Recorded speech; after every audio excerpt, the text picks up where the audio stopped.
Good evening. We're going to go ahead and call to order the budget meeting for May 21st, 2024. I'm going to go ahead and have everybody look at the committee meeting minutes from the May 7th meeting, please.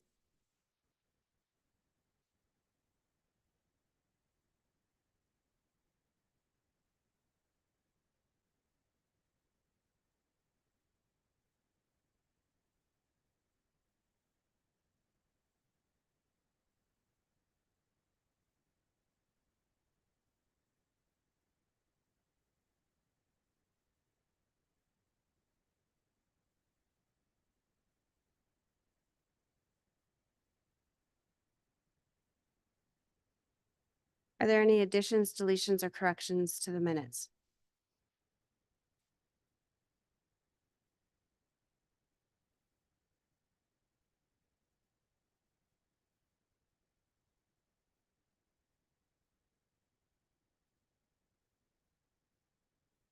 When we're ready, if we could have a motion to pass the minutes.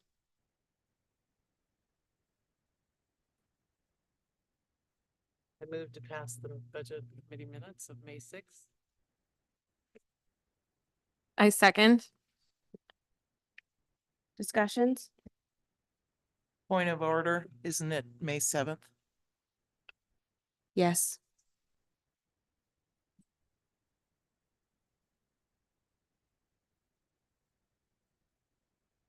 I'll restate my motion. Approve the May 7th budget committee minutes. Move to approve. I second. Amended motion to approve the May 7th Budget Committee meeting minutes. All those in favor, please raise your hand. Opposed? Abstaining. At this time, I'm going to go ahead and move to Board Chair Woodward. As the result of last night's board meeting, the school board has made a statement that I would like to read at this time. And I've given copies to everybody, and hopefully, since it's becoming a part of this meeting, it will be posted on the website. The Newburgh-Dundee School Board received news last night that the school district is over $3.7 million in debt for this current school year. This stunning disclosure is as much of a shock to members of the school board as it is to you. Despite frequent inquiries of the superintendent on the status of the district budget, the school board was regularly assured that any potential budget shortfall would be managed through savings from staff retirement and resignations. Last week, at the May 14th board meeting, the board was told there were new concerns about the current year and proposed 2024-25 budget. Here is the current status. The school district just paid $1.1 million to the Oregon Department of Education for overpayment of revenue. According to a recent independent budget review, the district is short over $10.7 million to balance the 2024-25 school budget. The school board must legally adopt a budget for the 2024-25 school year by the end of June. Our next step is to fully understand the magnitude of this budget crisis and exactly what led the district to this point, and to share this information with you. As a locally elected board, the Newburgh-Dundee School Board has fiduciary responsibility to the citizens of this community. We have a duty to protect the school district's assets, provide transparency and accountability, and provide a high level of professionalism from the organization's leadership. We take that responsibility seriously. Newburgh students deserve our best, even under the most difficult of times. The school board is committed to providing ongoing, transparent communication and working with the community and skilled professionals to resolve this crisis. You are encouraged to direct your questions, comments, and ideas to the entire board at boardmembers@newburgh.k12.or.us. Thank you. Thank you, Director Woodward. It's now time for public comment. Do we have any public comments? All right. We're going to go ahead and close public comment and we'll open for discussion. And I know Jackie would like to go ahead and said that she would give us a mini workshop on how to read some of that information that you're going to bring forth. Before we do that, I would like to address a component of yesterday. In the presentation, one section of deficit of 1.3 was labeled as students with severe disabilities. I feel like it was a call out to a minority group, and that section is under the code of 1250. Under the program budget accounting manual, which ODE creates and refers to, it is actually less restrictive. And I prefer that we use the code 1250 less restrictive instead of using students with severe disabilities.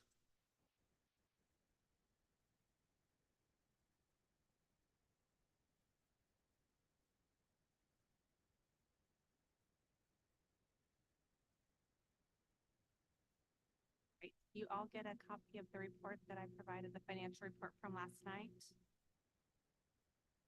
And did this include the percentages on it? Okay. So we're going to start with the revenue page. And for those that weren't here last night, I'm Jackie Olson. I'm from the Oregon Association of School Business Officials, and I'm happy to be here tonight to provide information to you. So one of the questions.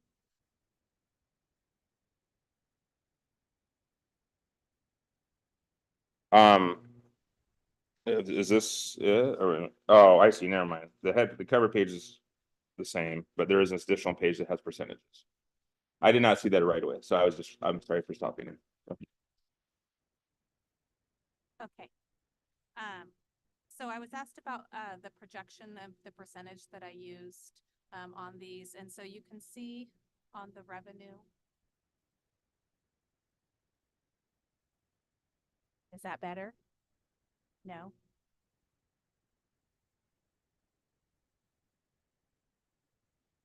How about now?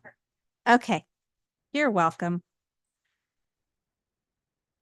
So the projected amount, when I work on these reports, it changes on a monthly basis. I'm constantly looking at what is coming in and what's projected, knowing what's coming ahead. And so the notes over to the side show a projected amount or any specific information that I've added in addition. So for example, on the current year property taxes, we still are anticipating, we went back and looked at history, and we could end up receiving still additional $400,000 through August 31st because we are on a modified accrual basis, which actually puts your percentage at 106% of the adopted budget. So on that first line, if you look at 1111 current year property taxes, you can see the adopted budget was $19,980,000. We've received year to date from when I did this $19,547 and $552, projected 400, which gives you the percentage there, which calculates the total estimated amount. So for each one of these, we look at the line items. We try to understand what's going on, what information we are receiving from the state or any other factors that may be included in there that we need to review, and then make additional notes. So for example, if you look about halfway down the page where it says 1990 miscellaneous revenue, you'll see an additional amount over to the side that said add a projected $200,000 for an insurance payment. So we know that we have a current expenditure going out right now. There's also revenue coming in from the insurance company to reimburse the district for that expense. And that's where that money was coded there. So we're recognizing the revenue to offset the expenditures. So anything out of the norm, we try to note on there. The rest of it is just what we're anticipating through the year.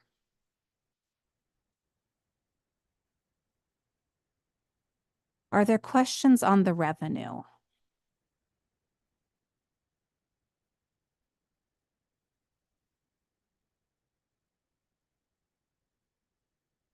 I know I gave you all of this information on a really small piece of paper with lots of little numbers. And so feel free to interrupt me at any time.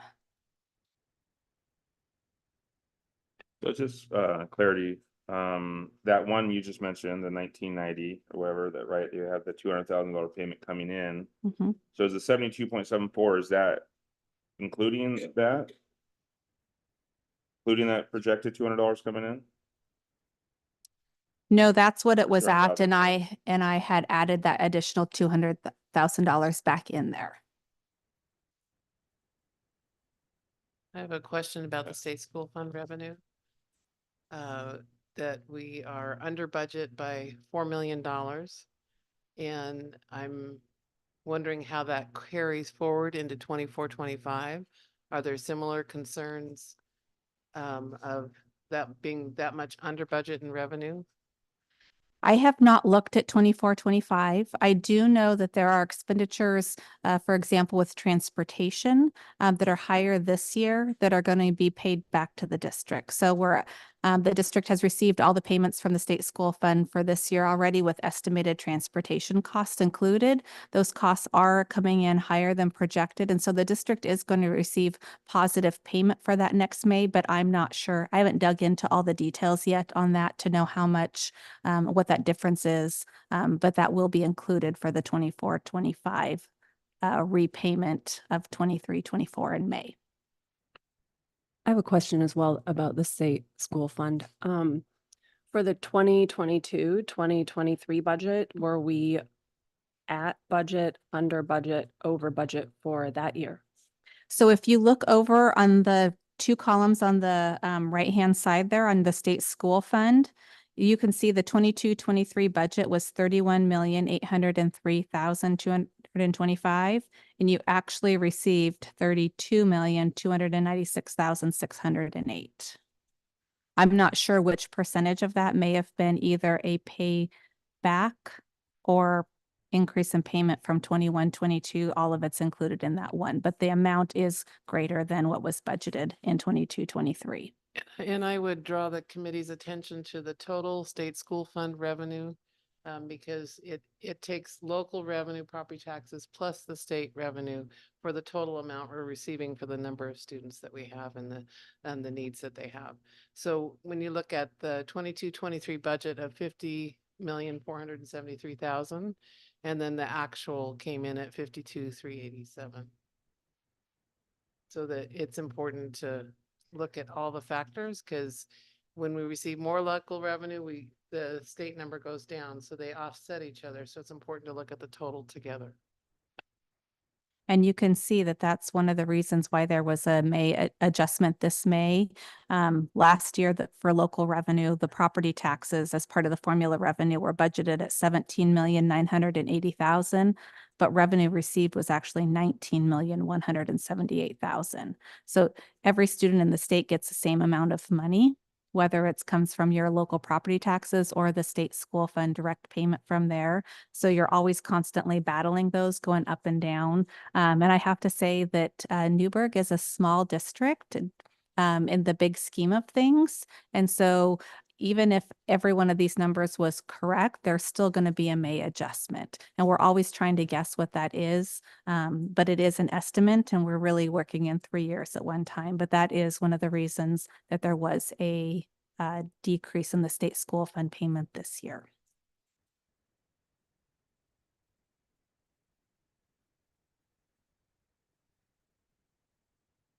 Other questions on revenue?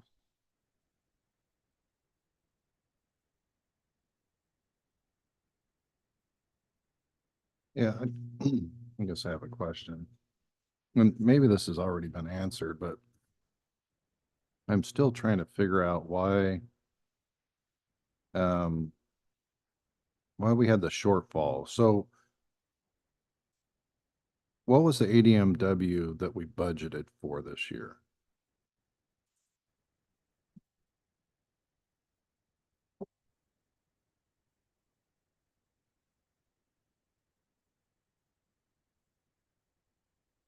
So the ADMW that was budgeted for this year was 4,850.23.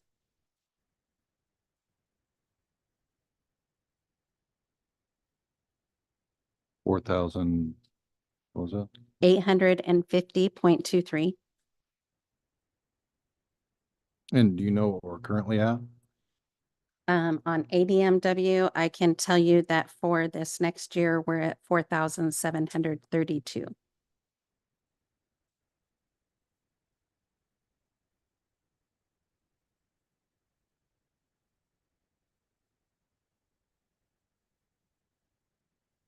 So are you saying that we overestimated by approximately 850 ADMW? When you look at ADMW, it includes more than just the number of students you have in your building. It also includes special weights Hmm. for special education, ELL, all of those other things that get additional weights. So it is not necessarily that the ADMW is not necessarily what our actual student enrollment is. So you can see fluctuation in that without having fluctuation in your student enrollment, but we did have a decrease in student enrollment. So the 4850 is weighted. Do we know what the weighted is this year so far? This year, Actual attendance? this year so far, we're 4,732, which will be our 2-year ADMW that state school fund is calculated on. Our actual enrollment that was budgeted for last year was budgeted at 4,120.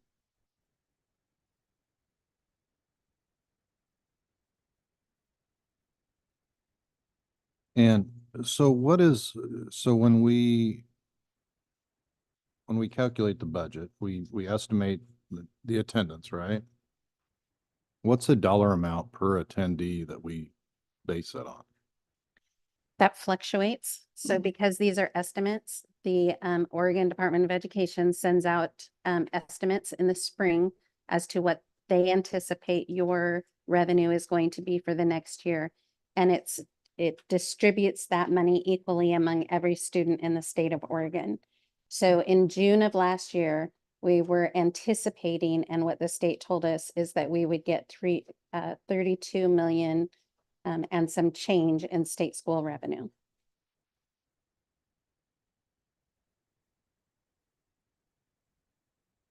You said how much? 32? 32 million.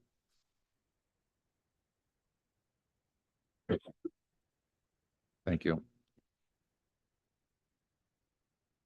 And just for, I guess, a comparison point of clarification, in the end of March, when they sent out the adjustments after they had settled stuff from 2022, 23, and working on settling 23, 24, our state school fund dropped to 29 million.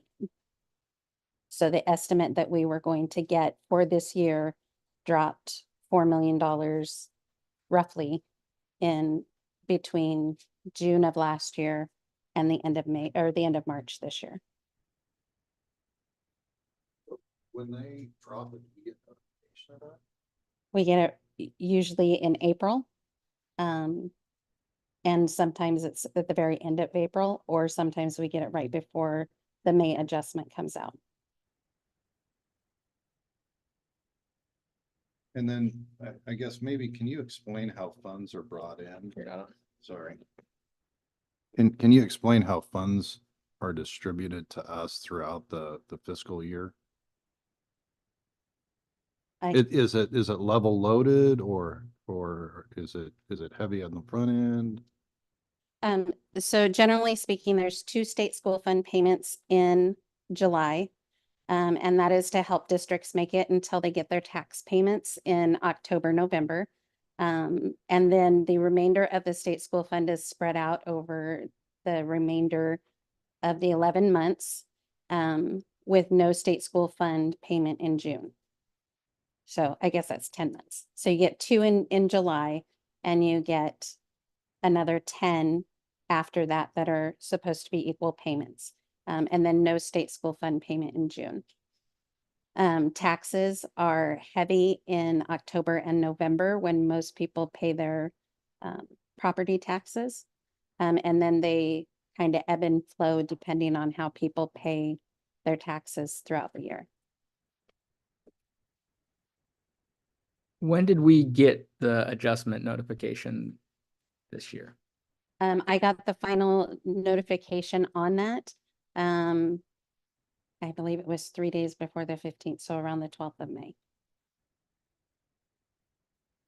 You say final announcement. Was there a precautionary, like heads up type of announcement? We knew there was an adjustment coming. We were not sure that it would be that big. One of the things that we have to remember is that every school in the state of Oregon affects our adjustment. So in that same time frame, Portland Public School increased their state school fund by over $7 million, which means that that money had to come out of other schools' allocations. So every school, when a large district has an increase in their state school fund at the end of the year, it means every district is going to take a hit that is smaller than them because they have to come up with that money. That makes sense, but my follow-up question would be is when did we get that first initial heads up that there was going to be a change? We did not get a notice about the change until about the 12th of May. Well, Yeah, I believe you that. just said in final, so I'm assuming there was a heads up kind of. We knew there was one coming. Okay. We didn't get that final number until then. Gotcha. And I got one more question.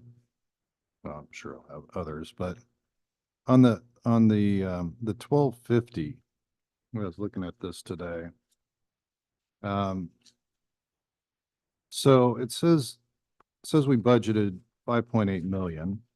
Actual year to date as of 5/16 was 5.55 million. And then it projected the last month and a half, it's 1.6 million. It seems to be loaded heavy that last month and a half. I'm just curious why. Are we billed? Is that a latent bill, or why so much at the last month and a half, especially in June when the kids aren't even?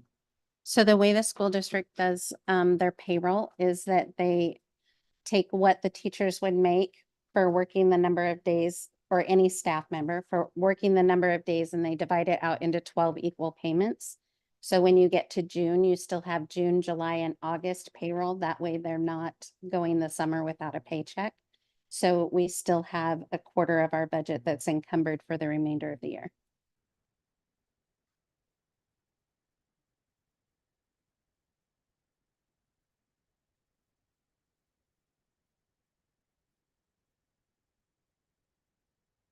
Wait, I'm sorry, Trevor, you're asking about line 1250, right? Programs, okay.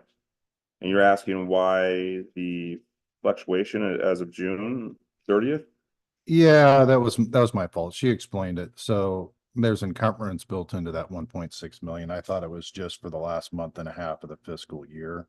But it sounds like you're saying that it takes into account through the summer too, because we're paying those salaries. So. Correct, because those salaries were actually earned by staff during the 23-24 school year. So because we're on the modified accrual, we have to account for those in the current year. Okay. So why I'm kind of bringing this back up, because I asked this question pretty much last night and you said it was due to an influx of unknown support that was needed for these students. So the reason that we're over budget is because we hired additional staffing to help help with those students who had additional needs. Okay. And did they all come in the last 2 months, or is it all throughout the whole year? It's throughout the entire year. But in this district, it doesn't matter when you're hired, you still get your summer paychecks. No, I get that part. I'm just, I'm here. I feel, and maybe it's not real, I feel that you're there's two different explanations for this line item, and it's just not making sense right now, so. Well, I think Director Hayden, I think she answered my question, and that why there's so much at the end, because it's encumbered or for the pay for not just a month and a half through the rest of the fiscal year, but that's earned salary that we pay through the summer. Correct. But the reason why we're over is because we hired more staff, we had more needs. Is that correct? That would be my assumption. I haven't had a chance to sit down with our special ed director to find out what drove his costs up. that high what he felt like the need was, that those costs are so over budget. And is that something we can get reimbursed for or partially from the state if there's a higher need for, is it just psychological services or? It's not even just psychological. It could be, I mean, there's a number of things, just students who need assistance in the classroom, who maybe have a reading disability. It's any student who has an IEP or a 504, that gives them, that spells out what additional services they're going to need from the district. In regards to category 1250, Director Hayden, I understand what you're saying. I understand that we have a budget and that fluctuates as students throughout the year are found eligible or students move in. And I'm curious of more detail in regards to this, because the added staff should be driven by SDI minutes or what is written on an IEP. So whatever our staff or whatever is added in the budget should actually be in alignment with IEPs, which actually are very clear about minutes for instruction and also for any additional support that is needed. So while there is some fluctuation in it and some unknown, a lot of it should be clearly outlined with the current IEPs that Yeah. could give guidance to that. And this is where I haven't had a chance to sit down with our special ed director yet to find out if those minutes are what's driving this, or if it was just needing additional staff because we didn't have enough staff for the minutes that were required. So I would like the chance to get that information for you and be able to present that to you. I have a follow-up question with that. So with IEPs, IEPs and 504s, I would like to know if currently, are we meeting the requirements for the IEPs? Do we have the staff to actually fill the minutes that are required on the current IEPs? And the other part, and tell me if I'm wrong with this, I've been hearing that there's been delays with IEPs and that they're not being fulfilled and like evaluated in a timely fashion. Has there been any penalties in regards to like any of the IEPs meeting those obligations? Have we been penalized for anything for not meeting it? That's my other question. And I will have to follow up on that because I don't have those answers from SPED. I'm not aware of any penalties at this point for services not being rendered or not being rendered in a timely manner. So it is going to be part of the conversation that I have with our SPED director. I'd like to add some clarity to that. Often, if services haven't been rendered, they will do what's called comp services. And that is if you have 60 minutes of specially designed instruction on that IEP for reading and those services haven't been met, then they will do it through comp services by adding minutes to compensate for the time that has been missed. That is different though from missing eligibility deadlines.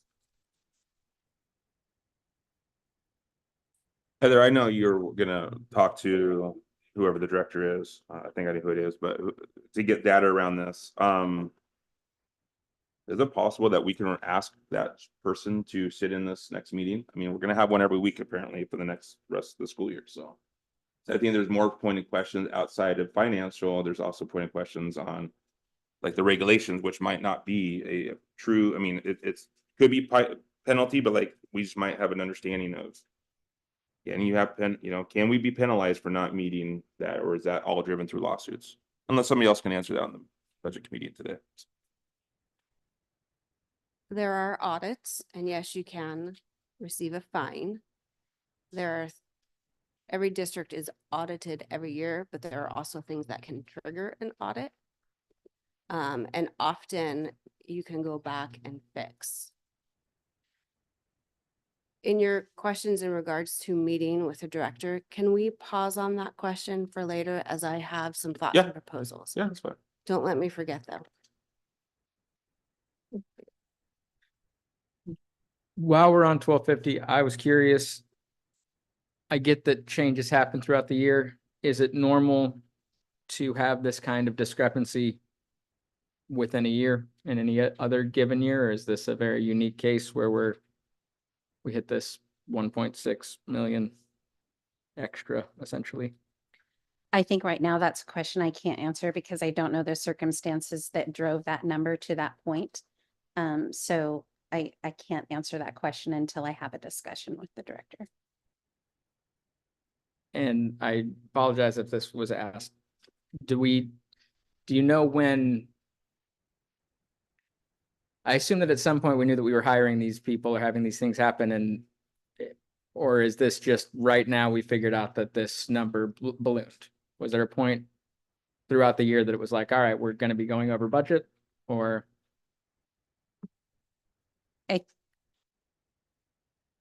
I can't identify one specific point in time where we actually identified that we would be going over in payroll to this extent.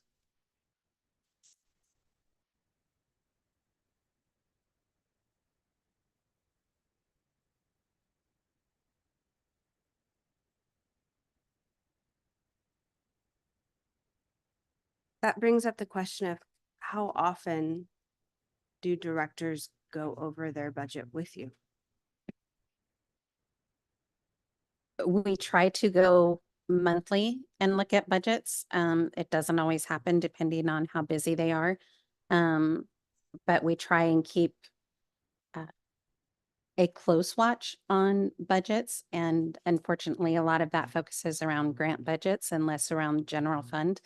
But it will be something that we're adding in the future. So I have a similarly related question from the financial report to the board. And it's really about the appropriation levels. That would be, I think, the first page. Yes.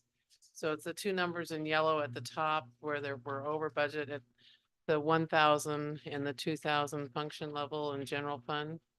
So with projected general fund expenditures over the appropriation of $871,639 in the 1,000 instruction level and $1,996,602 in the 2,000 support services, how many FTEs have been hired in 23-24 in comparison to the number of FTE budgeted in 23-24?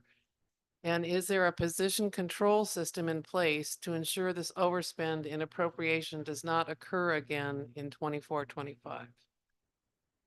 So I believe this was on the questions that you sent out today at Yes, it's 5:15. question number 8. Yeah. Yes. And so I tried to work through all of these and I was not able to get to that question prior to the meeting.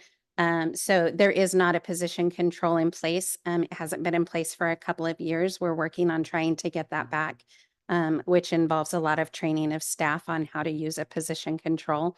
As far as the number of FTE hired this year versus what was budgeted, that is a number I would have to get back to you on. Okay, I think that's what's leading to that multi-million-dollar Yes. overspend. And I wonder about the authority given to the board in the appropriation level and how much we've gone over that authority that the board gave staff to administer the budget throughout the year. So I'm concerned about that repeating itself in next year. Yes. We are currently working on implementing a position control system for next year moving forward. When And we did are that- working with the HR department to make did- sure they understand that as well. I apologize for interrupting. When did that position go away? When I started here, the position control was not being used. So I can't tell you when the last time it was used. It was. Okay, I'm a semantics person. Was there somebody there for that position and it wasn't being used, or there was not a position for that? Okay, I guess maybe I need some clarification on your question. You said that that hasn't been used in a while. So she's talking about the position control system where we track the number of FTE we have. Right? So it's not an individual position, but it's looking at all of them and making sure that as people come and go and change jobs throughout the district, that we have a constant count of how many do we have the authority to hire and how many have we actually hired so that we Right. don't overspend our budget. That's position So when did, control. right, Yeah. so when did we stop using that? I can't answer that question. It was not in place when I started here. It was not being used. Dr. Phillips, you started before Heather, correct? And was it being used at that time? Not that I'm aware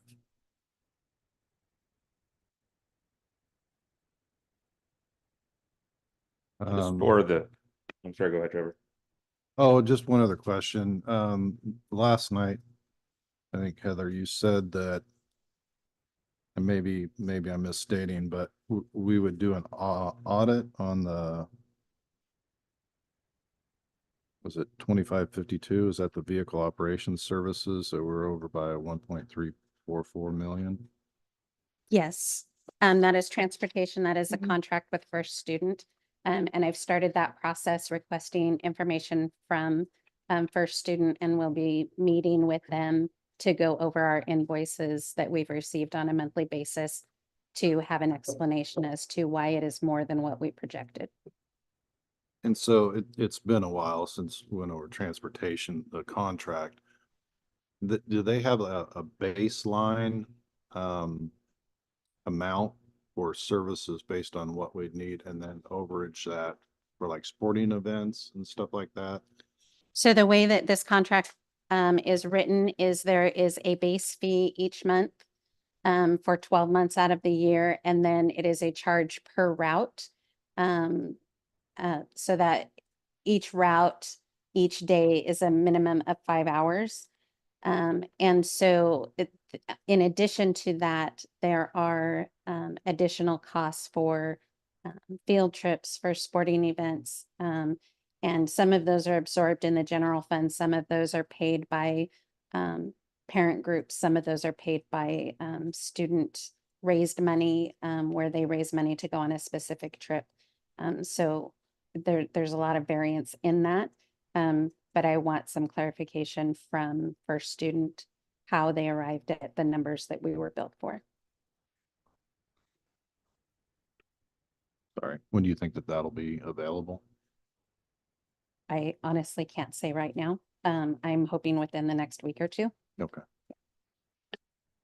I have a follow-up question on that one. Yes. I would like to know for the routes, the average number of kids that are on that bus. For example, my children ride the bus. We went from 2 routes to 1 route, and now we're at 3. The route that my children take, the majority of the stops are not utilized, and there is less than 15 kids on that bus. That to me seems a little dumb. So if we're paying per route, there's got to be optimization. We went from good to bad to, I think we overshot. And that tells me we need to look at optimization. I want to know the average number of kids on that bus. Yes, and I actually requested that information this morning when I got the cost per route and the number of routes that we're running, so that I could have that information, and I'm hoping to have that information tomorrow morning. And then we will be reviewing the routes that are being utilized. One more question on that.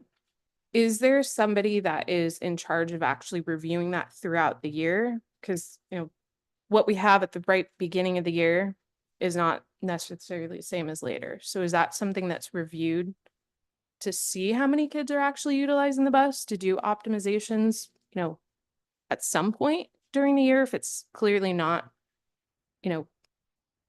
good? I will be honest, at this time, I don't believe that there was anyone. This has been a discussion though, in my office about who will be reviewing those transportation bills as they come in and asking the additional questions of the transportation company.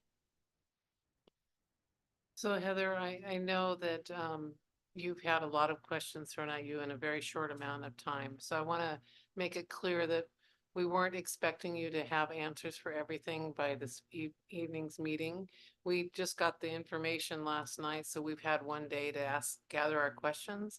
So I want to kind of set the tone of, we're not expecting you to answer everything on the spot. It's not. And Dr. Phillips, at any point in time, please feel free to add in. And I don't know, Mr. or Dr. Linenberger, I'm not sure which it is, but I would, encourage any of the three of you that if it's something that you have knowledge of to help us for now, but then understanding that getting to a approved budget tonight is probably not possible because some of the questions are still going to go unanswered. So I just kind of want to set that tone that we're not in a rush to try to get this done tonight, because I don't think it's possible to do that 24 hours after we've just found out that there's a $10 million discrepancy in the 23-24 budget. So we need time to digest that, and we need time to process and get our questions answered. And you need time to work with what you know, and we need to get to eventually to approving in a budget, but it won't be tonight is what I would suggest. I don't know that that's a decision I make on my own, but as the vice chair of the budget committee, I would say there's still a lot of questions that we need time to process. Yeah, at some point tonight, there will have to be a conversation about, the next meeting was a optional or an if meeting, and having a conversation about if we meet on that meeting, if we need to add more meetings. There's conversation about directors. You have a June 30th timeline. Would you need time before that? So when we're ready, we'll have that further conversation. I think something happened with the board meeting. Somebody Director calling it? Wolfer. Ah, phoning in. okay, sorry. I do have another transportation question. Okay. I would like to know how many special routes were added that were not anticipated or budgeted for.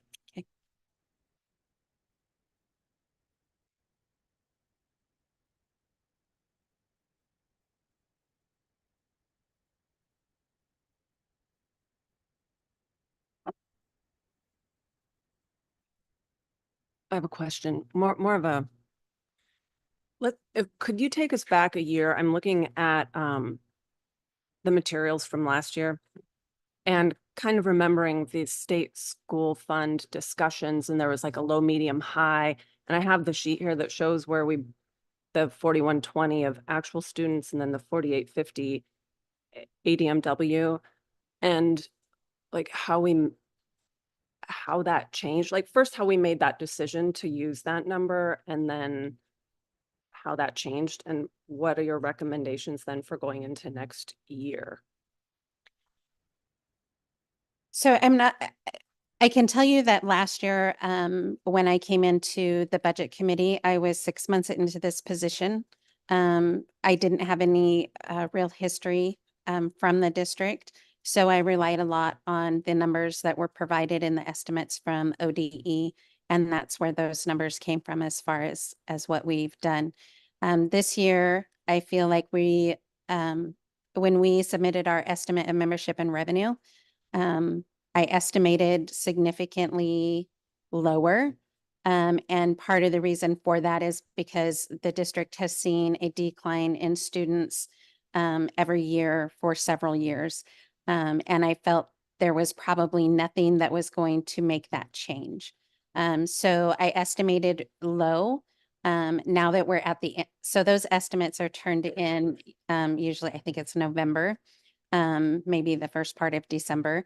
But so we're estimating then what we think we're going to have for the next year. Now that we're through this school year and knowing where our enrollment is ending up, I think our enrollment will be higher than what I estimated it as. And we'll be able to do a reconciliation with the state and adjust that for next year. So their estimate this year, based on our lower numbers, what I reported thinking they were going to be, I think will be higher. And so, and because we've spent more in transportation, we'll be able to submit those additional expenses for the May adjustment next year.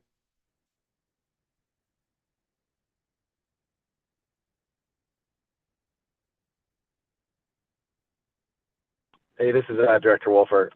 I don't know if you can hear me, but do you know what that reconciliation might end up being for us next year, next May? Like what, like raw dollars estimate we might actually get back into our budget? I have not had a chance to sit down yet, and I will probably rely on Jackie a lot to help me come up with as close to accurate number as possible when we do have time to sit down and come up with that number. Thank you. Mhm.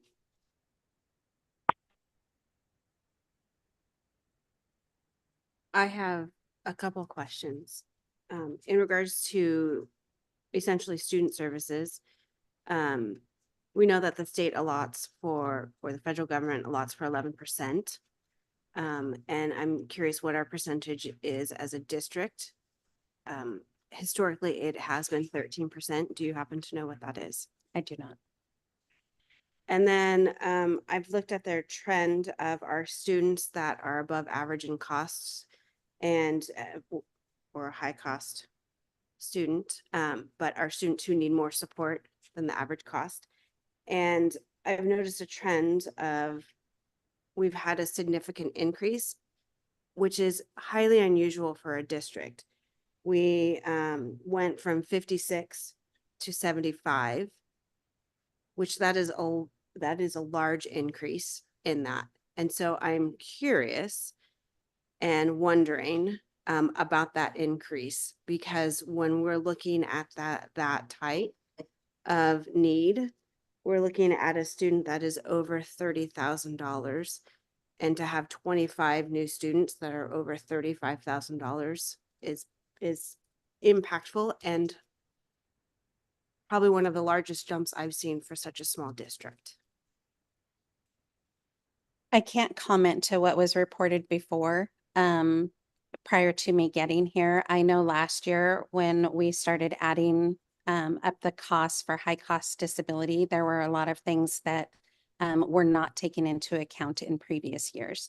So we've been working on cleaning that up. We have some processes in place to track number of minutes that that the IEPs are requiring for one-on-ones, or, you know, when we have to have one EA for 2 students. When you look at the cost of benefits and salary alone, just for that, it can put those students over that high cost disability amount. Yes, and I understand that. And so I'm assuming when we have an EA for a student, that is reflective in the IEP, which would then be reflective in our budget. And I'm wondering if we're doing a review of the practices and making sure things align. That will be a conversation that we would need to have with the special education director to make sure that those processes are in place. So I do know that the special education department is highly involved in that process of doing high cost disability.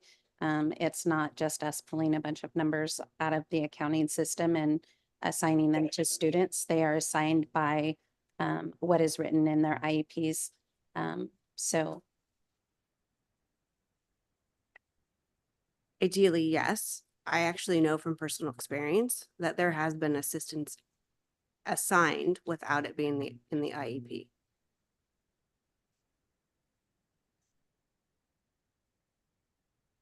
I do have 8 more questions. Is now the time to do that? Okay, I just wanted to give people a heads up that I might be talking for a bit. So my first question is, what changes were made to balance the budget from the proposed budget version 1 to the version 2 that we received yesterday? And I don't expect you to run through that in this moment, but could we get a list of the changes that were made so that we're not trying to compare 2 documents, trying to figure out what shifted? Yes, and I can tell you that there were 9 FTE that were eliminated from the general fund. Corrections were made for the errors that were pointed out in the meeting on 5/7 with the beginning fund balance versus transfer in the student body funds, and the CET tax. And then the tuition reimbursement was added back into the document because it was pointed out by Director Hayden that we missed that. And then the beginning fund balance was reduced to the minimum needed to make the budget balance. Thank you. Yes.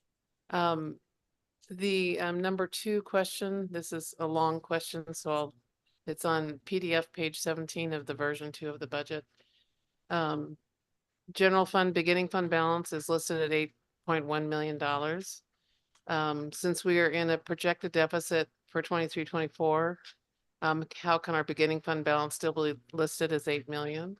Can I ask you to pause? Yeah. There aren't page numbers, and so we're looking Oh. really fast.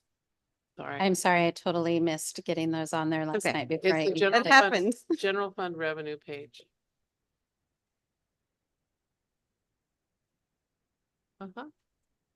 So everyone is finding the beginning fund balance for 8.1 million?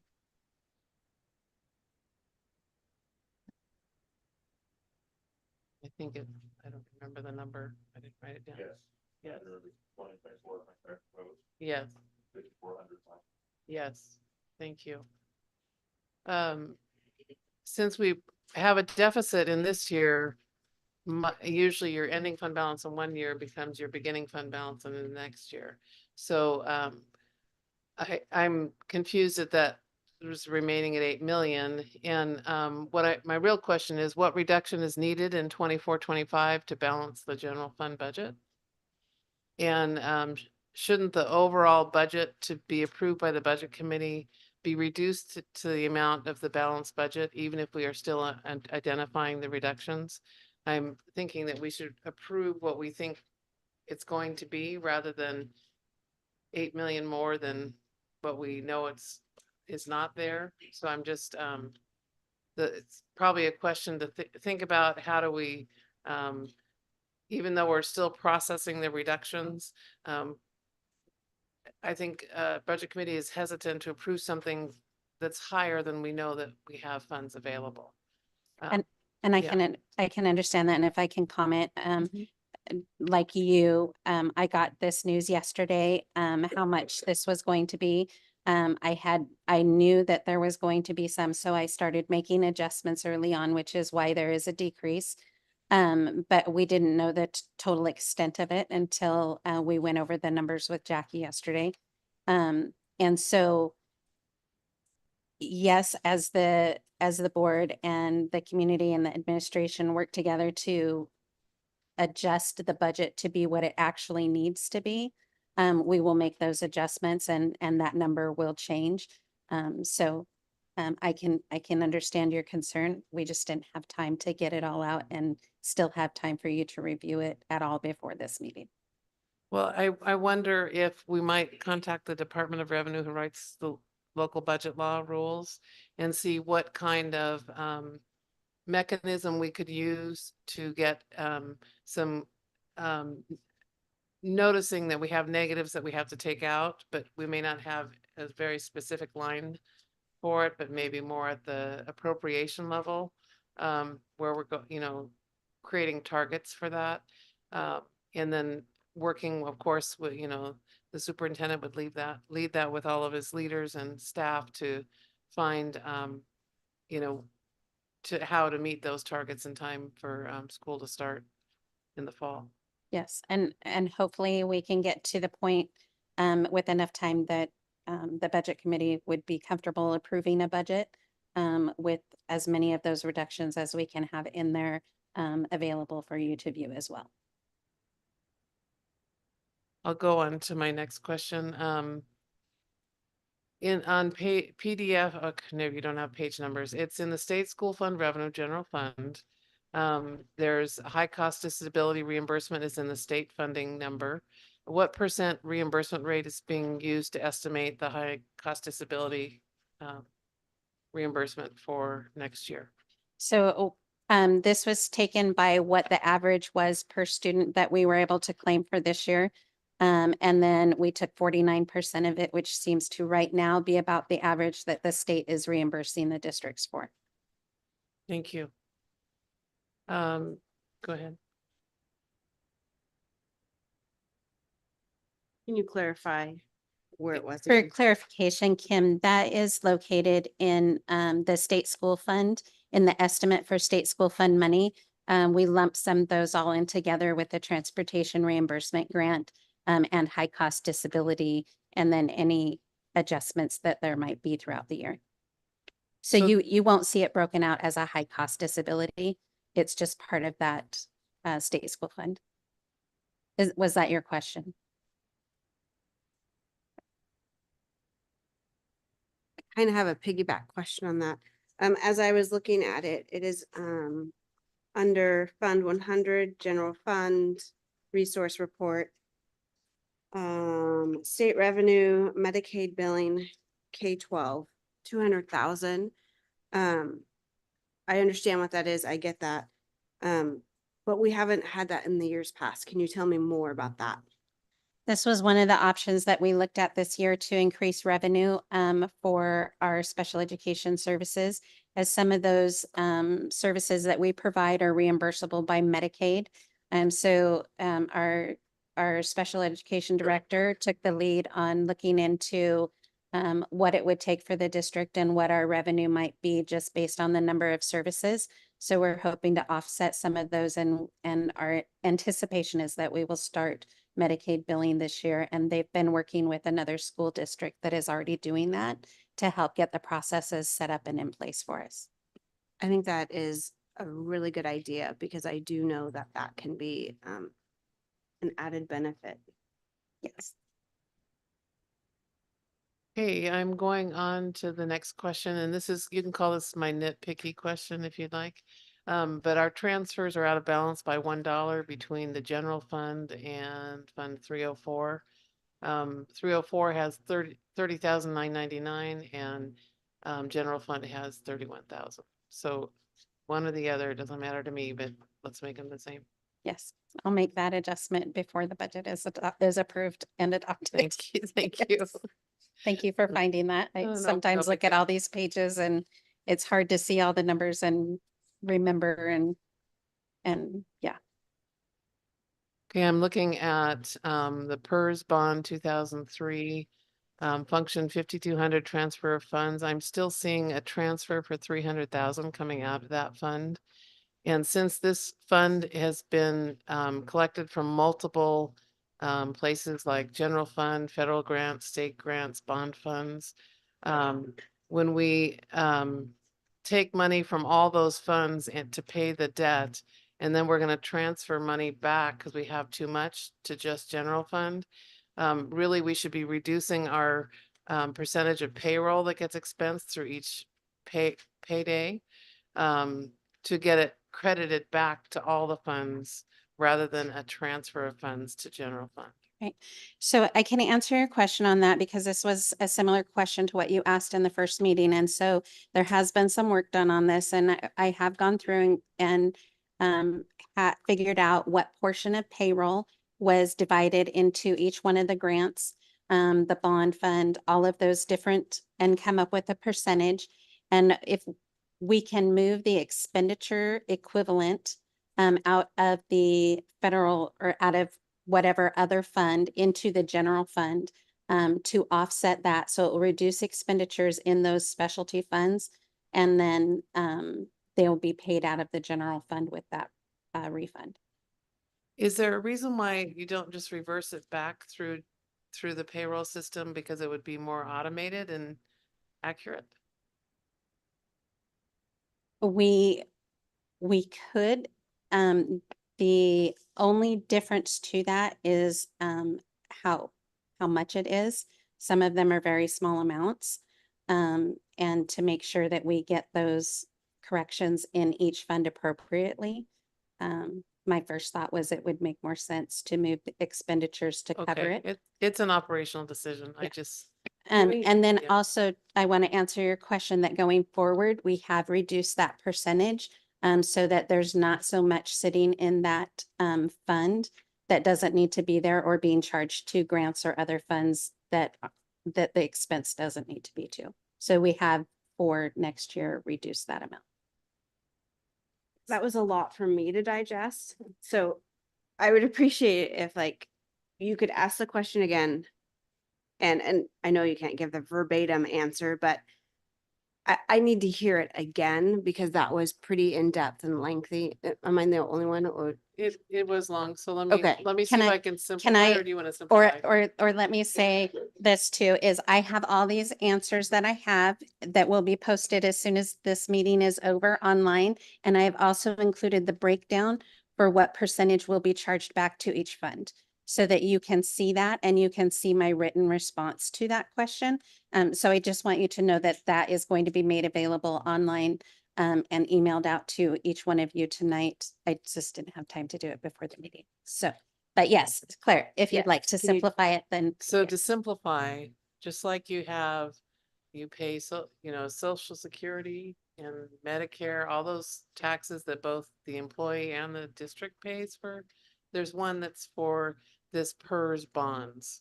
And it's just a percentage of payroll on the check stub, just like that the district pays. So I was suggesting reducing that percentage, but she is doing it by hand, which is fine. It's acceptable. It's just a lot of work.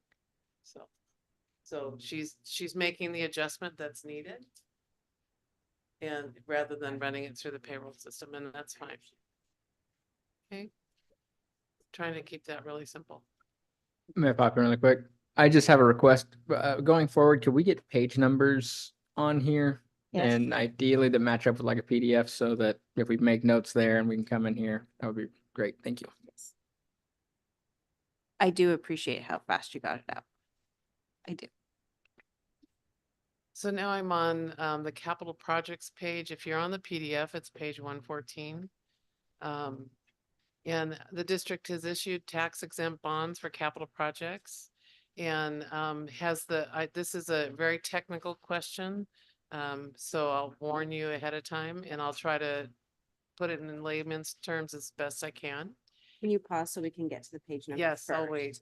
You bet. Will you It's say the really, page it's number really again? only, it's page 114 in the PDF. It's going to be Fund 410 under the general fund expenditures. Capital projects. There are some page numbers that are numbered, so Okay. there's a little bit of a Yeah, trail of breadcrumbs through there we can follow. I'm sorry about that. So the district has issued tax exempt bonds for capital projects. Has the district consulted with an arbitrage consultant, which is an IRS tax law that we're required to follow for tax exempt bonds, to determine if the district needs to set aside bond funds for a possible rebate to IRS where we pay the IRS for arbitrage and yield restriction liabilities. Now, basically what it says is there's tax laws that we have to follow. And when we earn higher interest than the interest we're paying on the bonds, we end up owing the IRS some of that interest money back. Okay, that's to make it as simple as I can. And it's not completely accurate because I made it so simple. So, but, so how do I say it? I don't know how to say that, but so it's a very complicated IRS a calculation that has to be submitted to the IRS for our tax exempt bonds. So and we have to do this every 5 years. And with the calculations, we could end up owing money to the IRS. So my question is have we set aside funds in our capital projects to, before we spend it all, to make sure that we have these calculations done and do we have any rebates that we owe back to the IRS on interest earnings? So we have an independent firm that is our arbitrage. Our first arbitrage was actually due this March and we met arbitrage, so we had no deficit, and it is not anticipated that there will be funds left by the time the next one comes out. So the district should be good on that. But we will have a final review and wrap up with the arbitrage consultant prior to closing out the bond. So leaving proceeds. a buffer in case because the earnings have been so much higher, Right. many districts are running into this. That's why I'm asking Yes. that we're prepared. So I'm so glad to hear that you've had an estimate already or an evaluation already Yes. done. Thank you. On the construction excise tax, that's page 116 on the PDF, if you have the PDF. Part of that, we did talk about this last time, but I have more of a programmatic question is, when it says that a school district must have a long-term facilities plan for making these capital improvements from the construction excise tax funds, it's part of the statute. And the board will adopt that plan. Probably a prior board did adopt that plan when we established the CET, which was construction excise tax quite a while back. But has the current board reviewed the long-term facilities plan and has staff shared the plan for spending the budgeted CET funds that with the board? So in other words, we have in this proposed budget to spend our CET funds. But I'm curious, has the board been involved in any long-term facilities plan? Have they been introduced to what we have in place now and what the plan is on how to spend those dollars in the CET funds? No. Okay. So for me, it sounds like before we spend, we need some conversation with the board. And I believe that my intent on that was to have some appropriation in there so that if there was an action by the board to be able to spend that money, we had the authority to do that. That's beautiful. Okay, and I have one last question. Where is the budget for debt service? One last question. Where is the budget for debt service to repay the short-term loan that will be due next year? So we're borrowing money this year that will need to pay back next year. And I'm not seeing that being budgeted in debt service in the 24-25 budget. So again, just because of the short turnaround time, and because we're not yet aware of what that amount is going to be, that was not put into this document. It is something that will be added prior to budget adoption by the board. I'm done.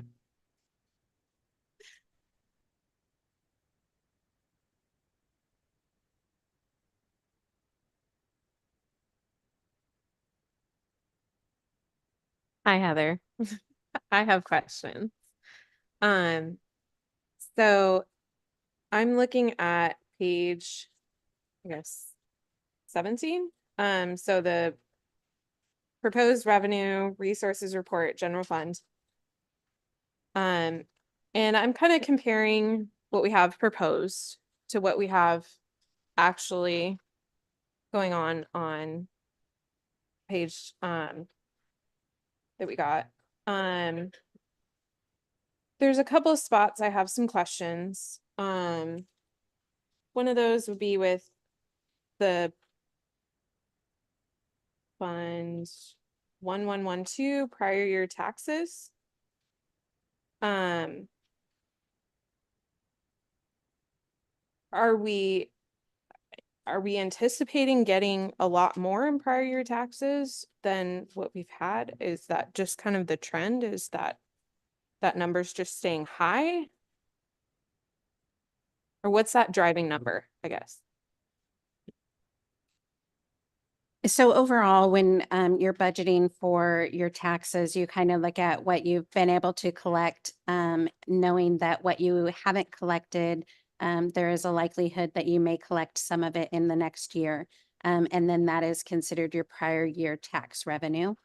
And that can drag on for years. So if somebody has a payment arrangement with the county where they're paying X amount of money per month, then that is the money that you're going to get each month when the county receives your payment.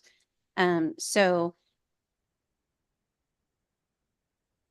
without having the historical data in front of me, I can't, I know I have the historical data, but I don't know what it is and I don't have it in front of me to tell you if that is a trend, looking at an increase in the, prior year taxes. Thank you. So same page, looking at 1510 interest on investments. On the other sheet, it's called earnings on investments. And it looks like what we had budgeted previously at 125,000 has not quite come in at that number. So it's actually come in lower with an estimated at 78,000.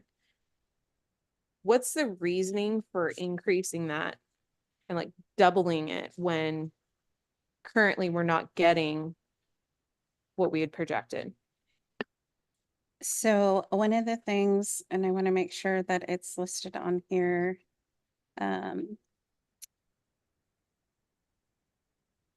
Did you include? I the- don't think it is. Okay. So one of the things that we did was a short-term investment with some of our tax dollars in December of last year. Because we know that the district has a need for additional cash flow in June to cover summer payroll. What we can do is we can invest some of those on a short-term, it's kind of like a short-term bond where we put some of our money into a higher interest rate account. That money will be paid in June. So that's anticipated revenue that is not accounted for in Jackie's spreadsheet. And we anticipate that being somewhere between $150,000 and $200,000. And we're still projecting for next year, potentially doing the same thing?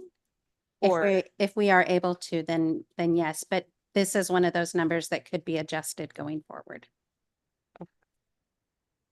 all right, another question, same page on Fund 1940. That one looks like historical data on that one has been fairly low, and now it's jumping up to 145,000. Whereas currently on Jackie's sheet, we've got nothing from that one. What is that and why? Okay, so this is another revenue that we haven't received yet. So we currently have the SAIL program, and we have a student from outside of district that is coming into the SAIL program, and their district is paying tuition for that. Next year, we anticipate an OT that will be helping a smaller district. And the anticipated revenue where we'll be able to bill that district for that money because the services are provided, which then covers part of their payroll with the district. So making sure that there's at least a break even, if not a little bit of gain in farming out our proposed OT person for another district. And to clarify, OT is occupational therapist, right? Yes, I'm sorry. Okay. I know our plan is to reduce the number of contractors that we use and instead hire them as full-time employees. Knowing with what our current shortfall is going to be, I'm curious of how that actually might play out now, and also that knowing the job market is extremely hard to hire speech pathologists and OTs and PTs. Do we have another plan if we can't hire them? So we do still have the backup plan of continuing to use contractors if it's allowed. I can tell you that as far as going forward and making, we can't eliminate some of those specialty positions because they are needed for the students within our district. But there are some positions there where we had hired additional staff because we couldn't find EAs, like we'll take EAs, for example. So we have contracts with some staffing agencies that provide educational assistance, and those employees will not be renewed on a contract. And if cuts need to be made there, those cuts will be made so that it doesn't, or it has a minimal impact on current staff. So we won't keep contractors to get rid of current staff.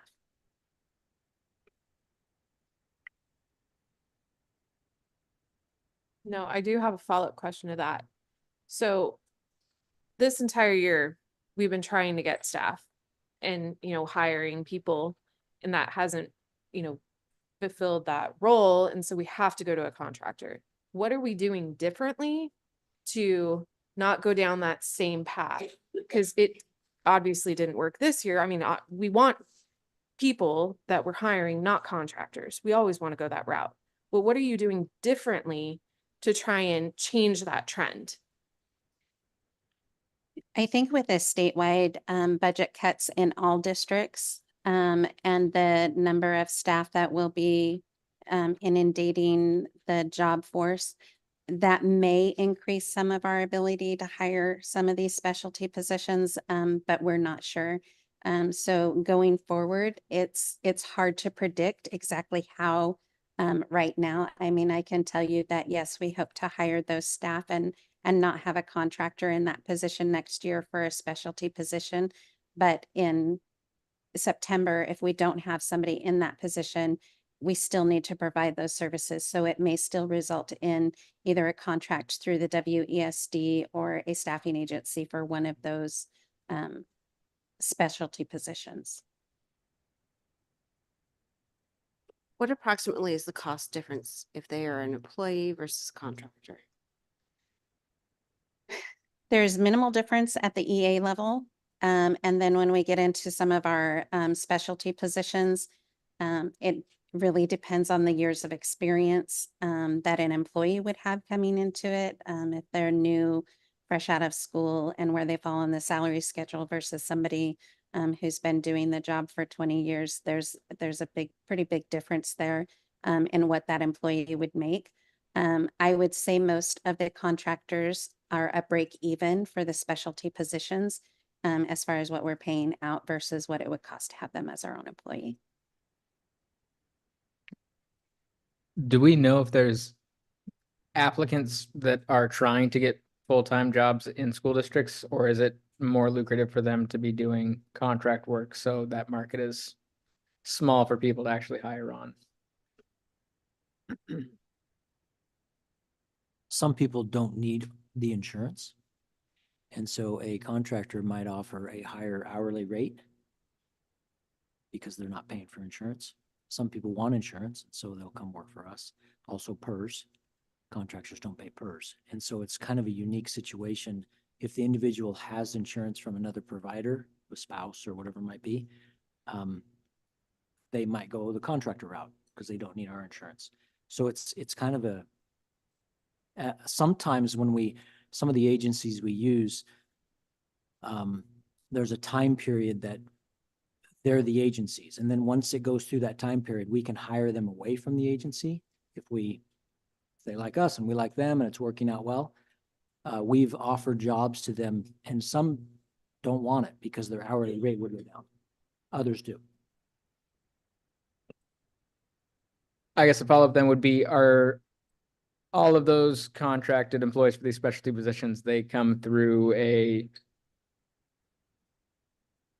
temp service agency, or are we signing people to contracts as a contract employee through us, if that makes sense? We do both. We have 3 different avenues that we go. One of them is through a staffing agency. One of them is through a personal service contract for somebody who maybe has their own business. And the third would be hiring through WESD, where they remain the employee of WESD, and then that position is paid for with local service plan dollars. So I guess the reason I ask is like outside of school, I know that there are other specialty positions that this is a crisis of some sort, that to hire someone on full-time, it's difficult when these hourly rates can be so much higher without the benefits possibly. So I guess I'm worried that, are we trying to plan for something that might be highly unlikely? So because the cost is almost cost neutral, it may involve, transferring budget authority from, a wages to a contractor line. But if we can budget at least in the personnel, costs and the wages, then that gives us money in the budget to be able to move that, into another line item through resolution if we need to pay for it as a contractor instead of as an employee. I'm having a hard time I understand the need for contractors. I understand that there's a shortage. Generally, they are more expensive. Can you give us a breakdown before our next meeting of what we have spent in contractors and what it would have actually cost us if they were employees? I can try to get you an estimate. I will not be able to give you an exact because I don't know where the contract employees would fall on our salary schedule. An estimate would be good. Okay. I was gonna say a follow-up. I've worked in the contract industry, with my years of working. And I agree with, Kat, is that it is like, let's do some general numbers. I might get hired for $25 an hour, but that's through the agency. Usually the companies that are asking for those agencies to help them are paying them 30, 35. They're getting a bump up of every hourly rate or just a flat out salary cap on it. So maybe the salary is 50,000 and you're paying them 70,000. So they're getting $20,000 is how they keep in business. I would like even just a more simpler, like how much are we paying the contractors and how much is that salary coming out? And like, you know, and I know maybe the comparison of a real FTE versus them, maybe that's a sliding, you know, the calendar or the steps or whatever to see exactly where they're at. But I'd like to see exactly how much are we actually paying contractors on in without putting names on it, like how much are those people actually getting the funds out of that? So Okay, so let me clarify. What you would like to know is what we're paying the service versus what we're paying the contractor. yes. What portion of that is going directly to the person providing the services to our students versus what part of it is going to Correct. cover administrative costs of the agency? That's my Okay. like lens into it. Budget chair McNeil might have a different lens she wants to look at it, but that's what I would like to ask.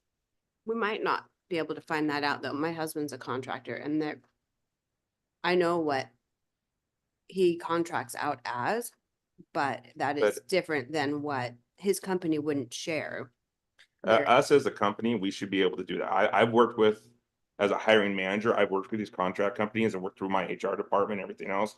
We understand what those are. They're usually pretty easily to be disclosed of what we are paying out and then how much of that is going to their wage. And it might not be, you know, individualized, but at least a summary or percentage of what that is. So I have a piggyback question on that. So in the budget, we have, estimated FTE and a cost tied to that. So I guess the question is, we're saying that we have more contractors, that's increased cost. Great, you want to switch that to people and that supposedly will reduce costs. But what you said earlier is they're about the same. That doesn't seem to jive with what I'm hearing about, like what they're getting paid, what we pay for the service. I mean, we have a number in the budget for that FTE, but we're actually paying a contractor. So I guess I kind of want to know the difference. We have a budgeted FTE at a certain amount, but contractors this much. Does that make sense? Right, and I believe in the budget that I reduced the amount, like I didn't add in the budgeted amount to cover contractors. Because we moved those specialty positions that we felt like we would need to keep into an actual employee position. So now they're only budgeted in one spot. And through a board resolution, we would be able to move those funds within that appropriation if we can't hire them as an employee and need to hire them as a contract. So yes, I see what you're saying. And there are some of the contracted employees that we would cut because they're not a specialty position. Well, I got a quick question on these ones that we're moving over. Are these classified positions? So initially we did move all the classified EAs into classified hires so that we could attempt to hire and to hire them as an EA, as a district employee. But there are some certified positions as well. And is this part of the agreement you made with the classified staff? Correct.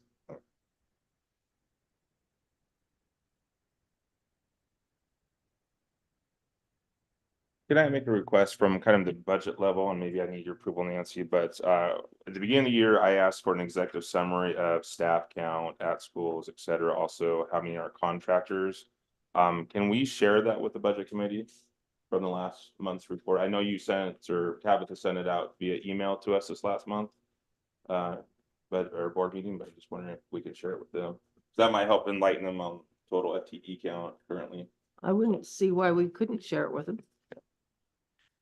I mean, it's public record. It's sent to us. It's not ever in the power pack. It's always on the side. I'm talking about the executive summary I asked for, and you guys always either print it or email it, so. It would still be public record because it's information from the So- school district. That's fine. I've just never seen it in the board, so packet like it's online, so. I do want to make one disclaimer on that, is that on the licensed, we do not include the contracted services for licensed.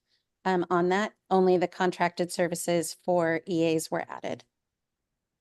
So if you'd like us to add that other, we'll need to adjust the report, which that certainly can be done. I just want to make sure that you're aware that that is not currently included on there for licensed staff. I think it'd be beneficial for both parties. So, yeah, if you can maybe go back and do that, and then by next meeting, have that sent out. I will do Thank my you. best. I'd like to go back and revisit the conversation at our last meeting in regards to nutrition. The conversation came up that through a series of events of the summer program, that there was a $35,000 fine. My understanding is we get reimbursed for the summer food program. So I understand there was a fine. My other question though is, were we reimbursed for everything that we asked to be reimbursed for, or was there a gap? So what I'm going to tell you is that it wasn't a fine. They did not reimburse us for any of our summer meal program except for 1 week. Okay, so what were we anticipating to be reimbursed for, and what did we get? We anticipated around $36,000. And I think we got about $1,800 that week that we were able to claim. Okay, so it was just a week. It was 1 week. The rest of the weeks we were reimbursed for. We were not reimbursed for the rest. I'm of sorry. Sorry, the The other way other. around. Yes. Yeah. So we got reimbursed for 1 week. We did not get reimbursed for any of the other weeks. So the total was $35,000. We were anticipating to be reimbursed for the whole summer. Yes, We got reimbursed 1,800. roughly. Yes. I don't have the exact. number off That's my that's head, but yes, roughly great. Thank you. Yes. Was that in the prior year's budget though? I mean, doesn't the budget end at the end of this- August? The summer lunch program spans 2 fiscal years, so a portion of it would have been in last year and a portion of it would have been in this year. And I can let you know that through those findings and making the corrections, that has been corrected, and we were approved last week to run our summer food program again. And anticipate getting the revenue reimbursement from that as well. So I just want to pass that on to you, that those corrections and changes have been made and the state is satisfied with them, and they have approved our summer program. Mhm. Can you remind us again what those things that needed to be fixed? Was this the one needed an administrator? Was that over that program, or was that something else? I'm sorry, James, you broke up. Can you repeat your question?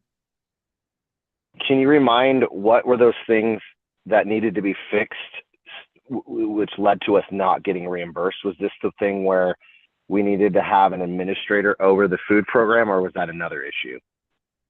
And this was for the summer food program. This issue was that the menus were not provided, that the menus were not retained. There was missed counts on how many points a meal was supposed to have for each one of those to be considered reimbursable. And there was a problem with one of the locations that was initially submitted as a summer feeding location that ended up not being a summer feeding location. It was at a different location. So those were the issues that stemmed the summer food program audit. And those are the things we've since fixed. I don't know, who was overseeing that last time, or was this an administrator issue? The food service director at the time was overseeing that. The state has been working with our current staff to make sure that those problems don't happen and what needed to be done to make sure that we didn't have those problems again.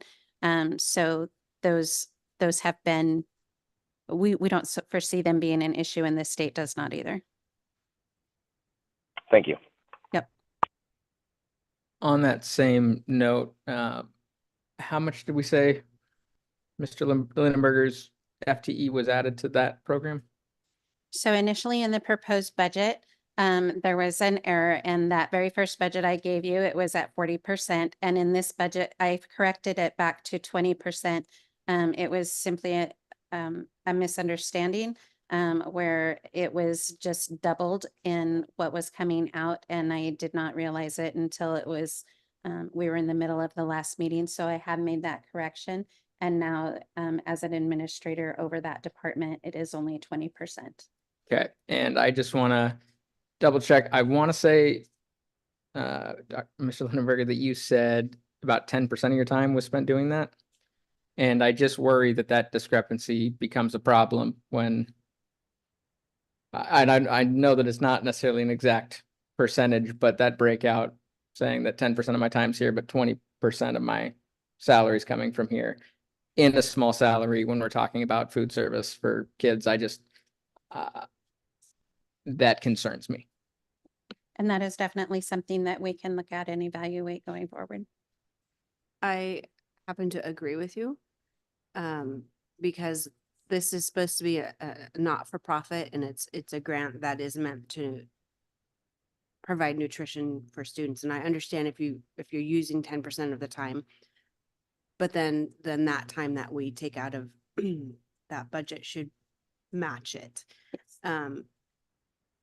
So that we can accurately and feed as many as possible.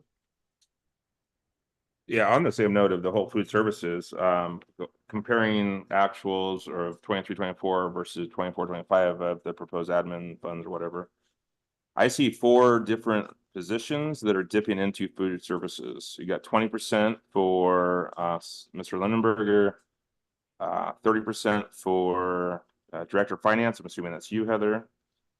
30 for fiscal services assistants, and another 20 for fiscal services coordinator. So that to me, well, I can do math, that's 100. So that's one position.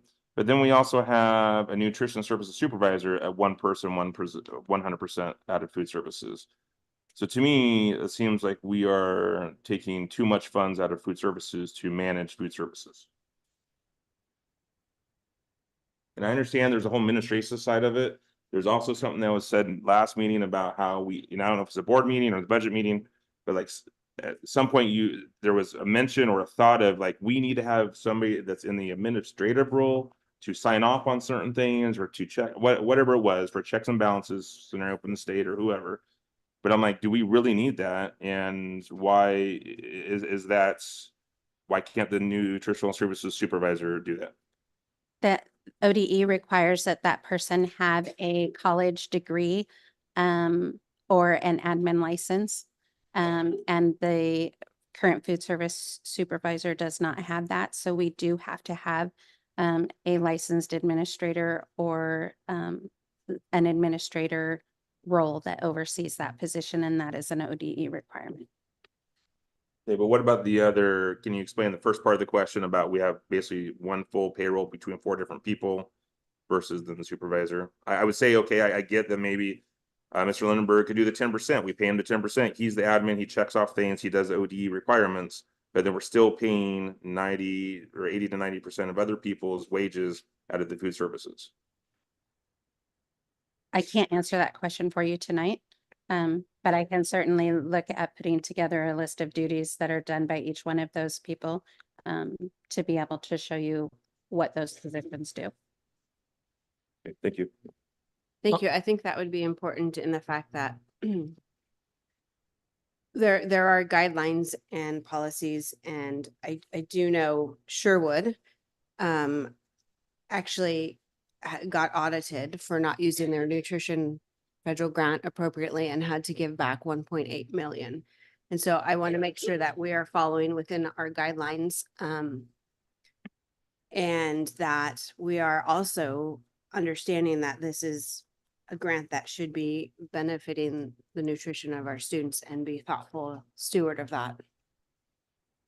On those ODE requirements for that, is that a requirement that's based on a certain percentage of FTE being overseen by someone with that licensing, or is it there are just duties that have to be done and we break out what that means? I'm not sure that I am the best person to answer that, other than, I just know that it is an ODE requirement to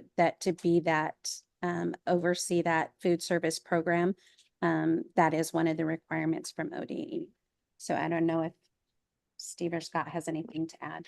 There isn't a hard number or percentage like you're requesting or asking. When I met with ODE and they came out and were following up with the discrepancies from the program, they did say that this has to be an administrator that has to oversee it, but there isn't any percentages that I'm aware of that are associated with that request.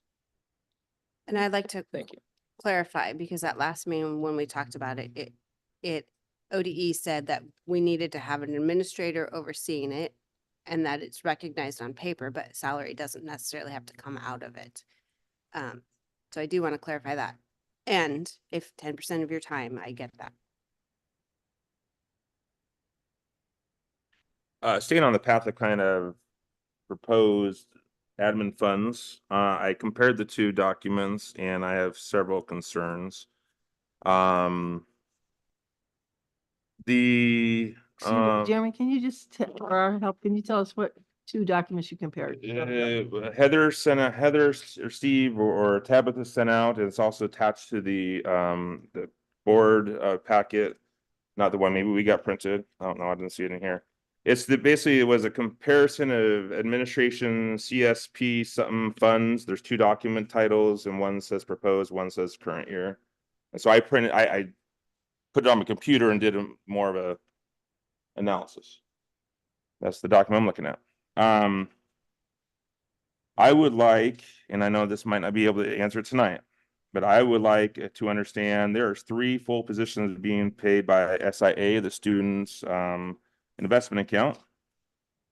I went to go look in there. I'm like, okay, why are we paying so many people under that?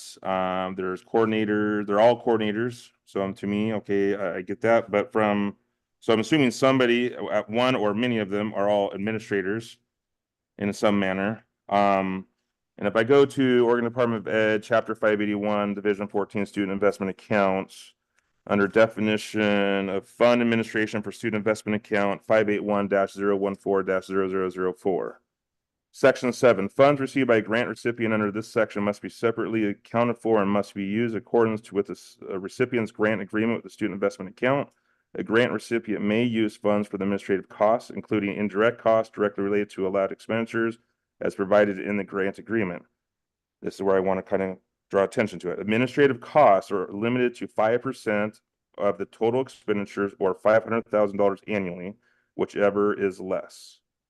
Any administrative costs incurred by the participant charter school must be accounted for within the sponsoring school district over limit of the 5% or 500,000, whichever is less.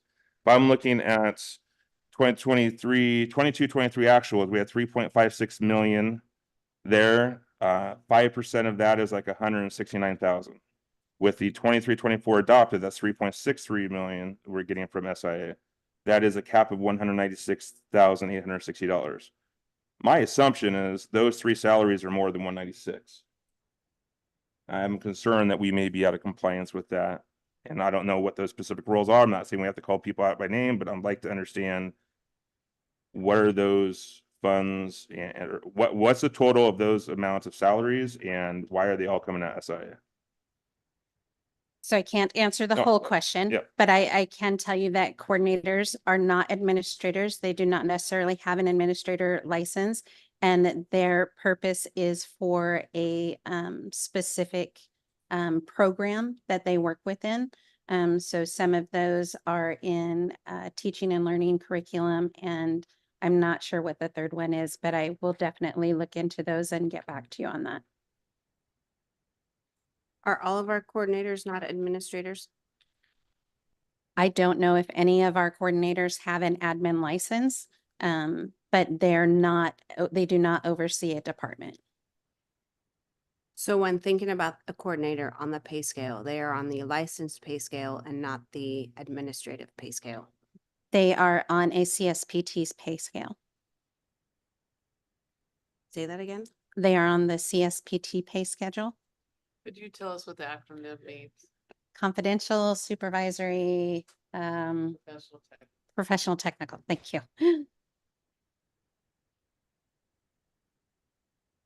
Okay, hold on. Sorry, I'm backing up here. So your teaching and learning curriculum instruction coordinator is on a confidential? The coordinator, yes. So Or it could be a professional technical position. So that they have Right, no, I- three different categories in that one group. Confidential, Mhm, mhm. supervisory, and professional tech. sure, sure. No, I get it. I'm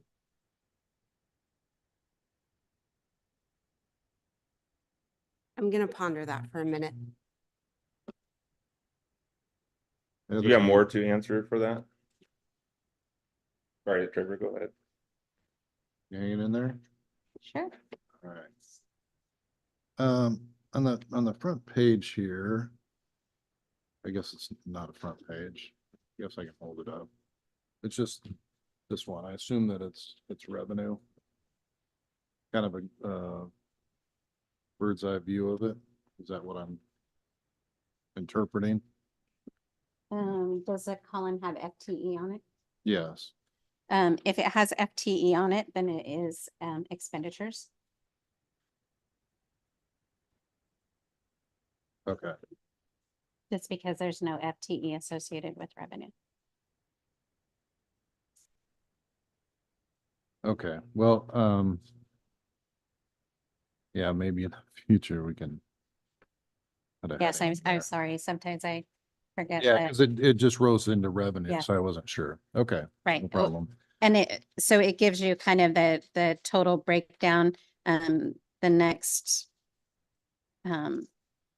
2 pages are just your totals for the budget, expenditures versus revenue. So on the back side of that chart that you're looking at is your actual revenues for the entire budget. So it's kind of just a summary page. And I just put all of that onto one page for the total expenditures broken down by functions. So looking at this,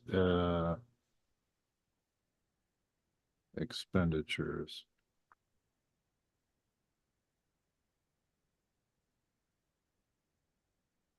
So is there one of these that's revenue also?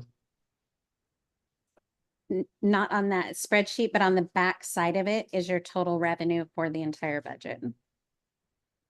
So these 3 pages in your budget is kind of a summary of the overall proposed budget, and not specific to any one department, school, or any other center code. Okay. So would you mind kind of going through this? So the 108, I guess, can you talk about, I guess the general fund, that's 1,000, that's the top one, the 47,601. No, that is just instruction. So total budget budgeted for direct instruction to students is that 47. So that includes all your special revenue funds as well. So this report just shows you your expenditures broken out by direct instruction, support services, debt service, capital expenditures, and then any other functions that we might have. Transfers, contingencies, unappropriated ending fund balance. Okay. So this is your total budget, every fund, not broken down by one specific fund. Okay. So, for the 24-25, I noticed that you've got across here the different years, Mhm. And enrollment. Now, is that the enrollment, is that what the budget was based on, anticipated? And this is historically looking back at where we were reporting our ADM. This is what was reported. So this would be actual. Yes, Okay. yeah, I believe those are the October counts for our student enrollment. And then what did you say the 24-25 was, based on for enrollment? Or did you? The 24-25 is, sorry.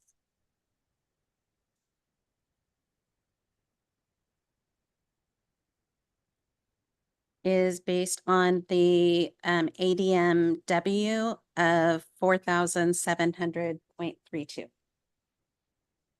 And if you need to know the actual head count on that one, it's 3,995.34. Roughly Sorry, you said 4,732? 700.32. But the actual student count would be closer to your 3,995. Okay. And then, going from 23-24 to 24-25, it looks like we're going up by 8 FTE. Is that based on the conversions that you're talking about? Yes. Okay. And then I got a couple more questions. In function 2544. This is maintenance. It looks like we're going down by about 1.3 FTE.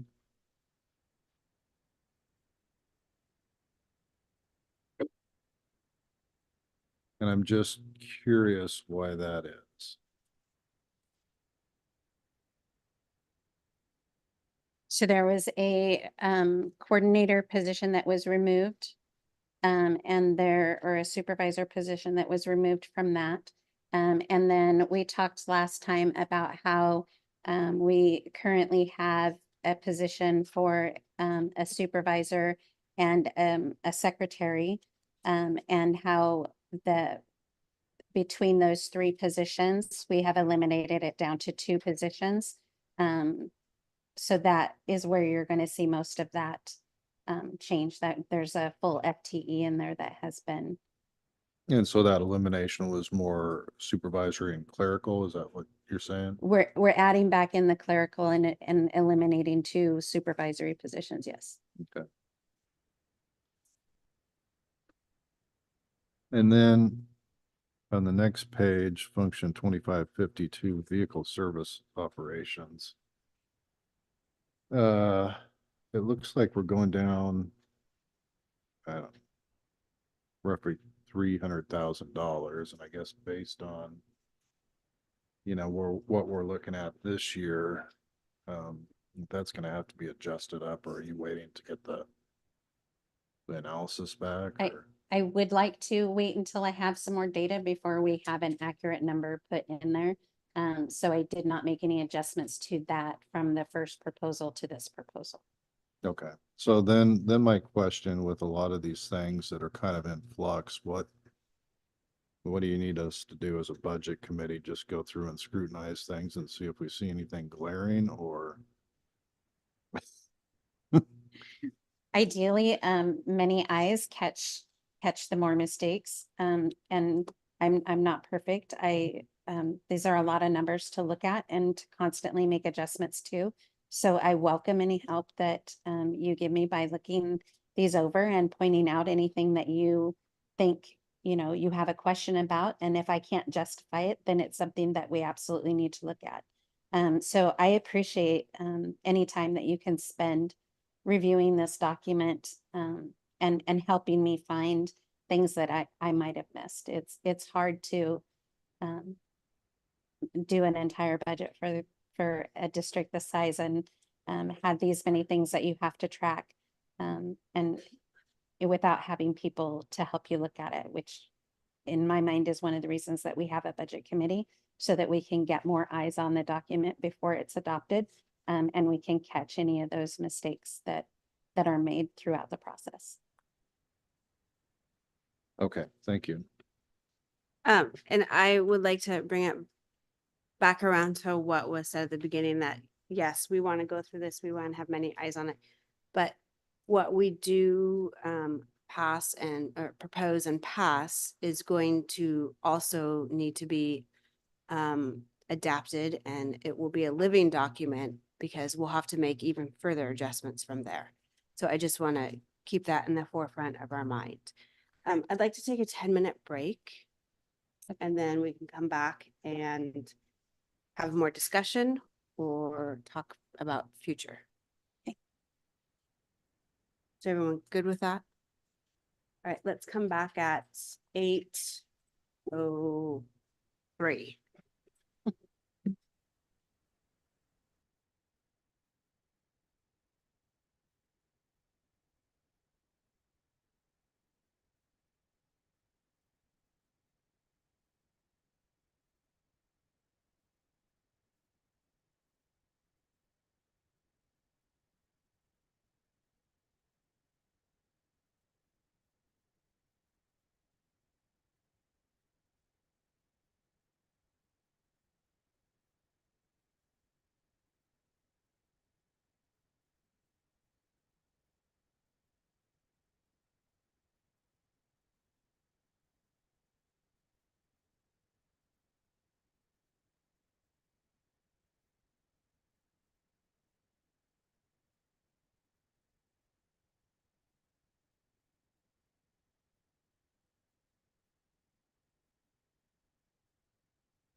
I'm gonna wait for, okay, good.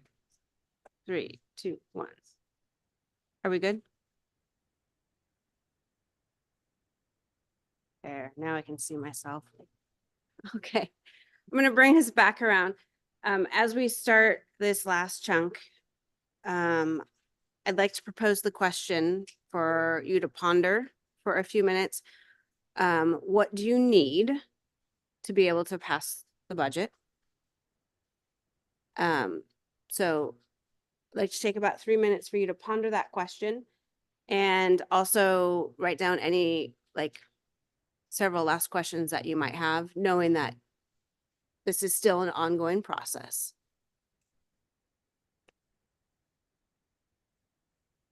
May I say something really quick? So do. Yeah, what do you need in order to be approve able the to budget? approve the budget? Not necessarily tonight, but next meeting or thereafter. We know that we do have a timeline of June 30th, and you need how much time before that?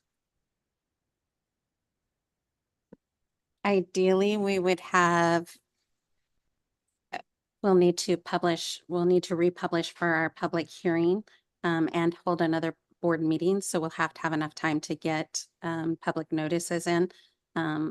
So I'm gonna say a week and a half, 2 weeks, depending on how many changes are made between now and then, because that will also make a difference on how long it takes to get a document ready. Okay, So I'm gonna say for approval, I probably actually am gonna need a minimum of 2 weeks okay, to so be able to get everything ready. June 14th. All right, 1, 2. I don't have a calendar in front of me, but it sounds right.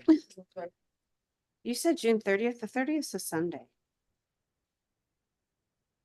Am I looking at the right June calendar? 14th or June 4th? 14th is a Friday. Right. That would be our deadline, not necessarily a date. That would be absolute deadline Yes. that I have. Okay. Yes. When is it due if the 30th falls on? So the Oregon statute says June 30th. Perfect. I'm sure So there's an Friday exception to before it. It's, Sunday. yeah. Okay. Okay, I just wanted to make sure. So knowing that our absolute deadline, that we have to have everything ready to go to pass off by June 14th, what do you need in order to be able to pass budget, knowing that we will then have to come back and adjust it further? So consider that and whatever other questions you might have for the evening. And I do want to know what you'll need, so I'll come back around and ask you to state it. Are we open for more questions at the moment? Or should we just, are we moment of silence? Moment of silence, please. You can start with what you need, because I want to make sure I get that down. So if I could clarify something, there's potential steps that the board will make to try to impact our current year issues. Am I correct in? Can you repeat that? I missed the Yeah, first part no. of that. There's potential actions the board will make to try to impact our current year deficit. Correct.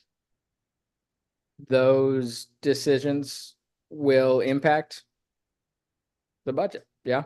Yes. Okay, so I guess part of what I feel like I will need is to have gone that route and ideally finalize it before that date and, but I guess I will, I feel like there's a lot that's gonna change.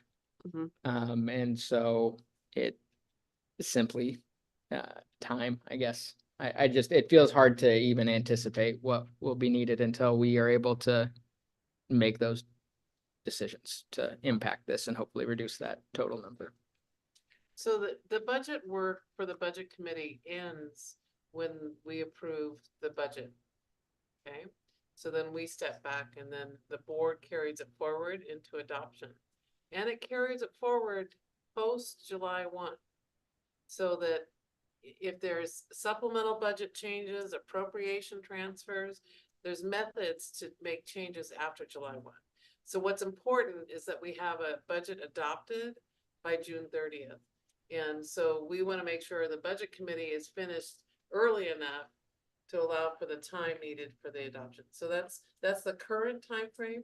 We probably won't know all everything we need to make a perfect budget. But what we're gonna have to do, because of the statute limitation in time, because if we don't have a budget in place July 1, then there isn't appropriations that we can pay people to work. Okay, so that's, I'm trying to help people understand, while we would love to have a perfect budget, we're not gonna have one this year. But I do think we want to think about what the limitations are and bring that budget down. Even if we don't have it all identified, we still bring it down and then we continue to modify it, even if it takes till, we start school in the fall. And that would be then the board's work to finish that. I guess part of my concern is even if we end up needing to, I guess, depending on what number we need to take out a short-term loan, that will have to be in here. And those concerns of what that ends up doing, I would hope, I guess, yeah. It might not necessarily be reflected in that before we have to pass it. I understand that there is conversation and that's a board decision. And that also will take some process. So we have to work with what we know and have now. And then as more parts come in, so it could be at a special board meeting, there's decisions about a loan, there's decisions about the contingency. Then if there is time. So the district has financial experts available to them to get the estimated costs of loans. So that doesn't take long to get that. And it also, one of the board actions we might need is we have a board policy that says our budget will have a certain contingency and a certain fund balance, right? And so reserves. So that might be an action the board considers, waiving that policy for 1 year until we get our financial pieces in order. So those are some things that, yes, need to happen, but they don't necessarily have to happen before we approve the budget. So I think question on Director that. Wolfer here, oh, okay, sorry. I was just gonna say, Director Wolfer here, I was just gonna say one thing I think that would help for me, is I still think, and I know we won't know all the details, but some of the things that is really hard for me to still wrap my head around is obviously the board and budget committee approved a budget last year, and I know it was different people on the board, but we had one done, and then we're still in this mess. So I would like to see maybe a little bit better understanding of some of the major points of how we got where we are and how we're going to avoid that happening again. I don't want to pass another budget and then be $22 million in the hole next year. So I want to see a little bit more understanding and accountability of how we got where we are today and how we're going to avoid that happening in the future, not just the short-term Band-Aid. So I think for me, that's a big hurdle before I want to be able to approve something. Thank you. And I totally agree with you, Jeremy, on that. James, sorry. It's been a night. So I think kind of to bridge that gap between you guys, we should have a placeholder of some sort on the budget of an anticipated, like, we have to do something, so having that line in there already built in, and it's a moving target. I understand that, but at least it's there so that we can start planning around it, I think would be really helpful. And I do agree. We do need to find out what happened, how we got to this point, but that's not going to happen now. We need, it's going to take a lot of time to kind of unpack all that and figure out how we got to that point. But, having that placeholder, I think, will help us at least get this document pushed over the finish line, and then we can keep fixing it after that. One of the, maybe I have the misunderstanding of the roles between the budget committee and the board. But one of my hopes is that as citizens, what are the highest priorities? What do we keep? And if we make big cuts, where is your preference where you think they need to go? How is that reflected? I mean, obviously the biggest cuts have to come out of personnel because that's where the majority of the budget is from. And so within that parameter, how, as citizen representatives, where do you see the priorities to be? I mean, some are dictated by state law for,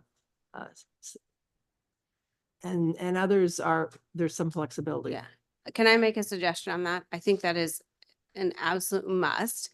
And that is probably after when you start to do the real adjustments for that loss that we're planning on to budget. And it could be in a form of a survey or community outreach conversations. And the time frame we have right now probably won't allow for that. And the real information you're going to get from that wouldn't necessarily be reflected in this budget that fast. It would be in the July and August work the board's doing, but imperative to do that. Yes.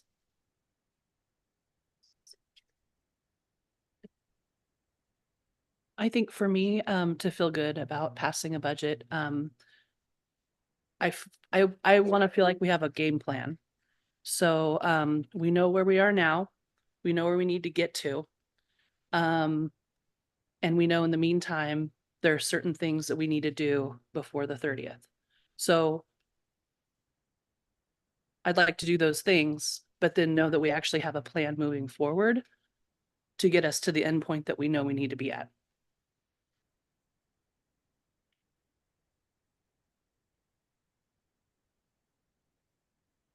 I would also, yes, hearing from the community is important. And I'd also like to make sure our instructional leaders and our schools and our departments are involved in helping determine what is most needed for our students. Important to hear from students themselves, important to hear from parents. But at the same time, we have this time when people usually disappear for the summer, and that's when this work has to be done. So it may be hard, it is harder to engage the community during the summer, but we still need to have some kind of process led hopefully by administrative staff with, involving our staff, our parents, our students, all, people of the community for input. I could see starting out with a survey to get some of that basic information and then going from there. And I imagine a survey could be done before the end of the year. I have a question, and this isn't necessarily to what you're asking for Chair McNeil, but for Budget Chair. Is this we're gonna adopt a budget. At some point during that budget, before we adopt it, and maybe it's, maybe it's approved here, but then it's before we have to approve it. Do we understand like what the FTE counter is supposed to be towards all those? I mean, I see the kind of proposed here, but like, I don't see every place seeming to always have FTE, and maybe that's just because there's categories, but I just want to make sure I clearly understand where FTE is, and will we 100% know it before we approve it? I think we'll know our current FTE that we have.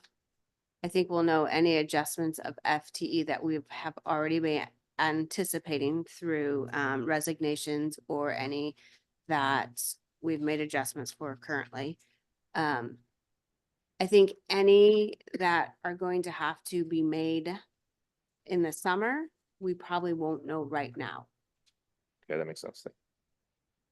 I could be wrong. That's probably also a superintendent answer, not mine. Well, it's really important that we hear from staff, Yeah. the administration, on what are the next steps. I mean, we want to make sure we're supporting the district as a whole and really looking to the leadership on what next steps are. I think what I think what you said, Ken, is exactly right. This will take, well into the summer. And, to say how FTE will be allocated throughout the whole district, between now and June 30th, yeah, it's not gonna happen.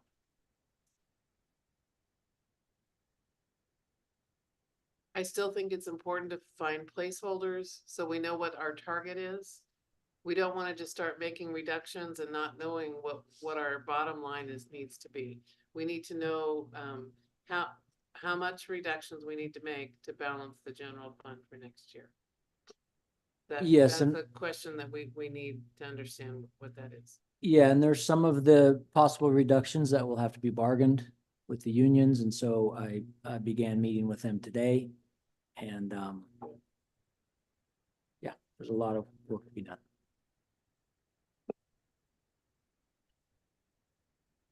So I have another question for, kind of getting the district through year end and over the summer.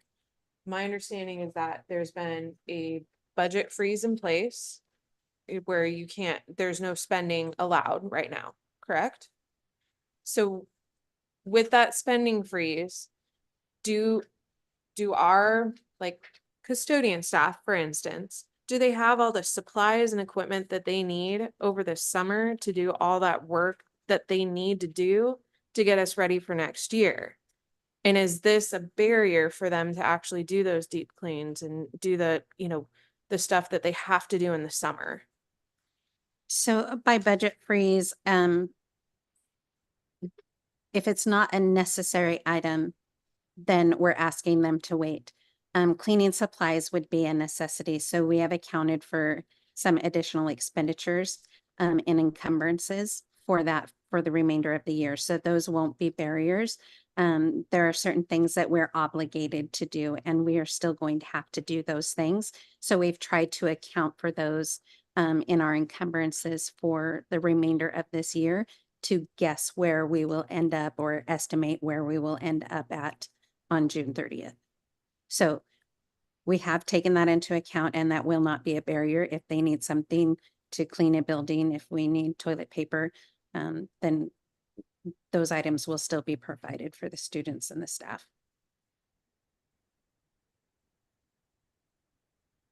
And I will just clarify, the budget freeze is on the general fund. So we do not restrict the student body fund access for the clubs. So they still have the ability to spend their money on the things that they have fundraised for, or for any projects that they're currently working on. It also doesn't affect grant spending because we still have the obligation to spend that grant money and draw that money down. So I just wanted to clarify that point. Okay, I appreciate it. Just another question on that. When did that freeze take place? So we, the end of April, we did we announced to the directors that we were doing a budget freeze, and we passed that on to the finance secretaries, where we asked them to please limit the amount of stuff. The day after this kind of came to light, I sent out a notice saying there was a hard budget freeze, and other than some emergencies with HVAC, we have not approved any POs from the general fund since that date. You mentioned HVAC, favorite subject. So with, we have a lot of aging equipment. Is there a process in place to look at, say you've got stuff in the kitchen or, heater that we're going and repairing it, 7-8 times in a year? At that point, is somebody kind of looking at that to say, you should probably just replace it? Is that kind of checks and balances in place? Because, we've seen lots of maintenance stuff come up that's been deferred, but at what point do you stop the bleeding and replace it? Right. I can tell you that the district does have a lot of HVAC issues with maintenance that has been deferred. One of the benefits that this district has was a lot of those issues were addressed as part of the bond. So one of the things that we implemented this year was trying to get into a maintenance contract so that somebody was doing routine maintenance on those machines so that we wouldn't have that deferred maintenance. So we were able to get into a contract, and it is included in the budget for those routine maintenance of the equipment so that we're just not postponing it until it doesn't run anymore. So yes, there is an evaluation process in that to look and see, is it better to replace this unit? But unfortunately, right now, the district does not have the funds set aside to do that. But at least we are now having a process in place to make that evaluation of fix it, replace it. Yes, Okay, thank you. yes. The construction excise tax allows for purchase of equipment as well as building, but it has to last longer than a year. It's part of the. Right. So I don't know if, as we're looking at planning and sharing that plan with the board, might be a resource to support our maintenance and our custodial folks with good equipment so they're more efficient with their time. Yeah. Yeah. And I agree. And I believe, as you pointed out at the last meeting as well, that CET tax cannot be used for routine maintenance. So we still have to include that. But if we needed to replace equipment, then that money would be allowable with board approval to use it as the board would deem necessary.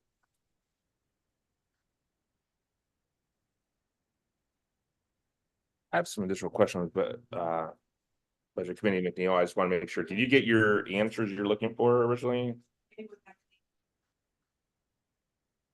Yeah, I do. So I'm wondering, so one thing I would like to know before we end as the budget committee is really what we are doing to solve the current year problem. And I feel like I'm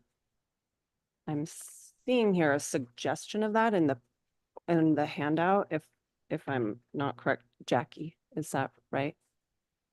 Is that your name? I'm forgetting. I'm bad at names. Yes, I'm Jackie. Okay, hi, Melissa. So because I'm seeing, and I'm not saying to solve this right now, just so what I'm seeing here is in the budgeted, it's 65 million, and then in the actual, it's 63.9. So what's showing there is we're actually, even though we have this deficit in the over category of the 871,000 and the 2.1 million, like it looks like you have some suggestions. And so I would really like to kind of know what those are, and hopefully in addition to a loan or whatever those might be. That would be my first.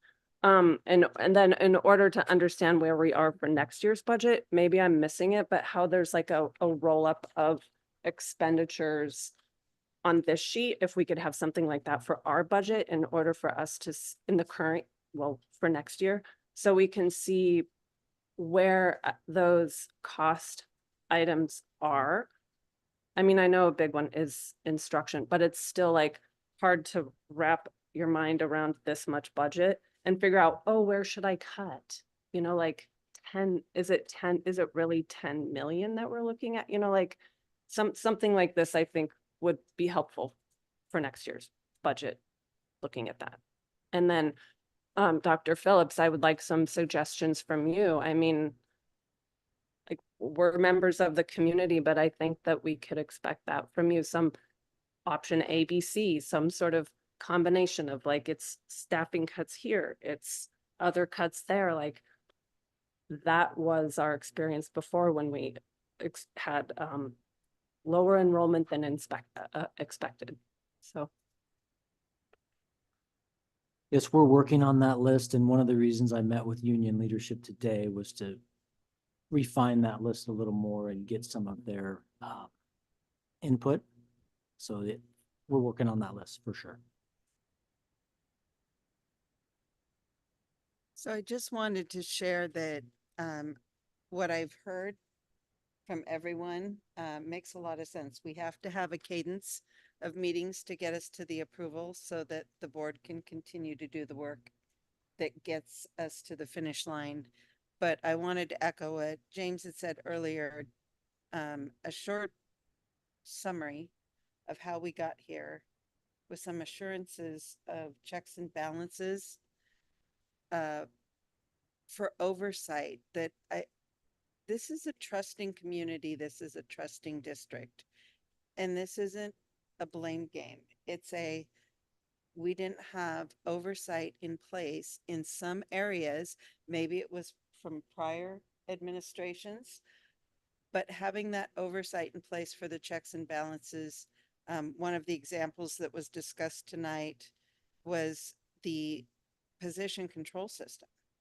And it's not a fault. It's just a reminder. We have to have those checks and balances. So once this budget gets in line, these things don't repeat themselves. And I know it takes human capital to take care of that, but I think it's our responsibility to the community and the students to make sure we don't go down this path again.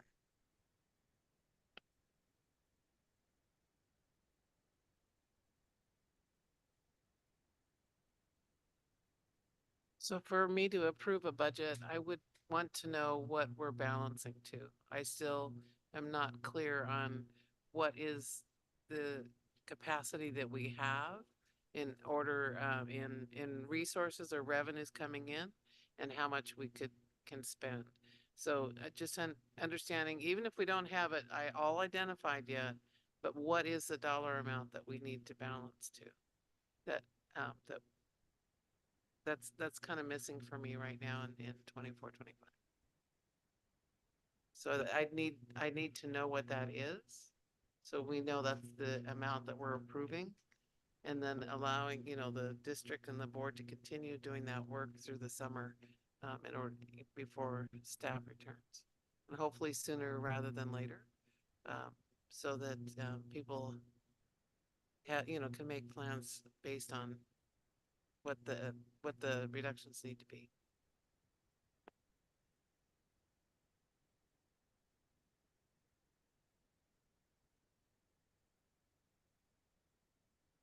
Okay, I would like to ask a couple more questions I was trying to ask earlier. So am I okay? Okay. So, sure. Going back to the actual admin list versus proposed admin list, I only see was communicated to the board that were 5.5 were cut from the DO. I only see 2 positions that are removed from here. I'm not seeing they're all admin level or supervisor level or whatever that deems to say gets on this list, but I think we need I would personally like what was officially communicated, like I guess a ref list, basically. I know you've already said 3 from this school, this school, and that school, but we really don't have it from the DO, and so I think it'd be prudent to have that information. And then work from that list going forward of the add-ons, or the swings have changed as we tackle this over the next few weeks, months. So. Oh, also one more thing too. Sorry about this. I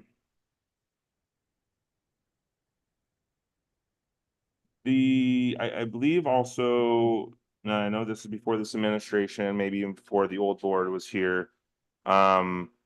I believe there was some type of agreement at some point that elementary assistant principals were there were a certain number of kids that were needed before we have that to add an assistant principal. I see 2, at least on the well, I at least see one that's challenging to say, why do we have an assistant principal when we have student count underneath 200? I don't understand that. I'd question and make sure we focus on the right level of administration from the school perspective as we move forward. It's still questionable why it's showing on the proposed. I get some of this. But I don't know, just and again, I don't know if you even were aware of it back then. I don't know when it happened. I just heard from sources that there was an agreement. I think the count was 500 kids in a school building before a assistant principal should be looked at. So. If I can, I'd like to comment just a little bit on that. That might help clarify. The school that you're referring to is one of our title schools. There's additional funding for additional services that are needed within that school. And the title grant administrator with the building administration and staff worked to decide what would be most beneficial for that school. And at the time, having a part-time assistant principal was felt to be a benefit to that smaller district or to that smaller school. And that is completely funded by title dollars.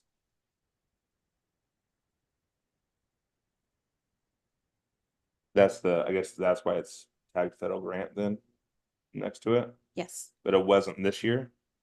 It says general fund for this year. I will have to double check on that.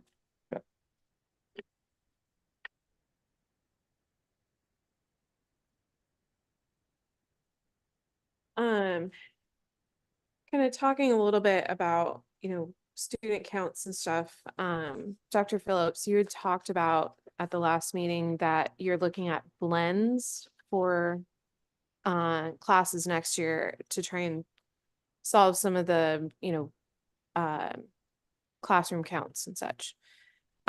Is that still a plan that you're wanting to implement, or are we kind of throwing out that plan and looking at something completely different given the current situation? I mean, I know there's a lot of parents and teachers that are concerned about, what's the plan for next year? Can you give any further direction on that?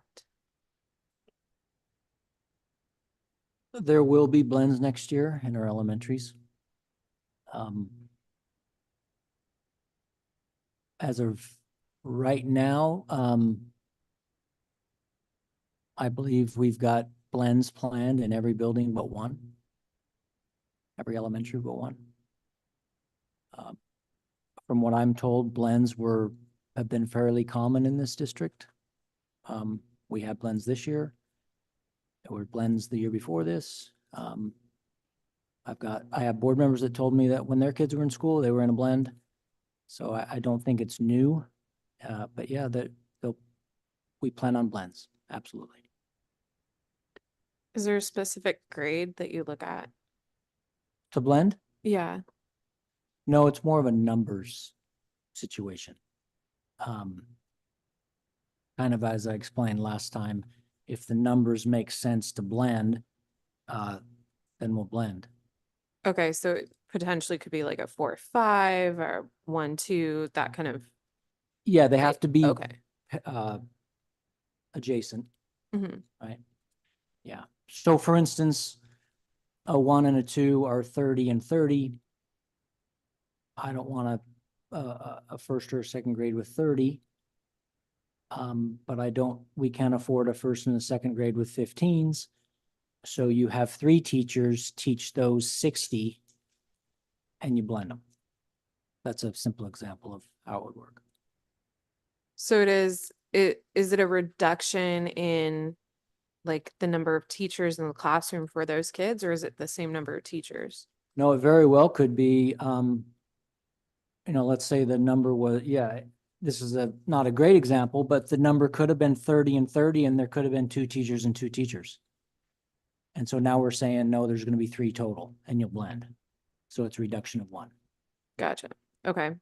So then would you be looking at more blends than you planned, looking at how we kind of reduce costs for next year, or would you look at other things? I think we'll look at everything that makes any sense. Let's say an example, there was a blend. So in a certain 2-grade band, we had 3 teachers. Maybe next year we can only afford 2. And so a blend goes away. Classes are bigger, but a blend goes away. So it just really depends on the numbers in that specific school.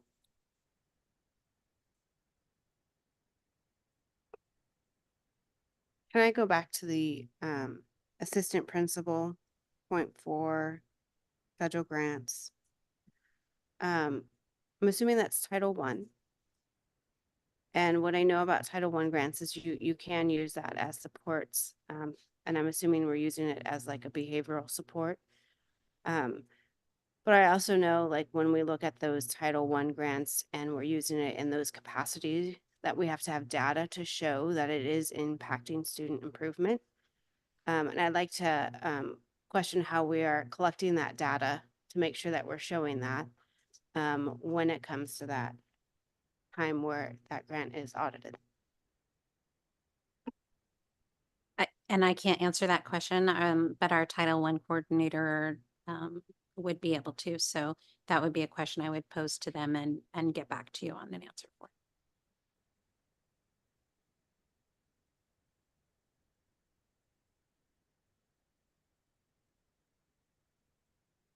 I do have a question back when we were talking about the nutrition person. Is there a reason that that person doesn't meet the minimum requirements that ODE has for a nutrition supervisor, and that forces us to add in an administrator over them? That seems like it would cost more because you have a supervisor over them versus them meeting those requirements.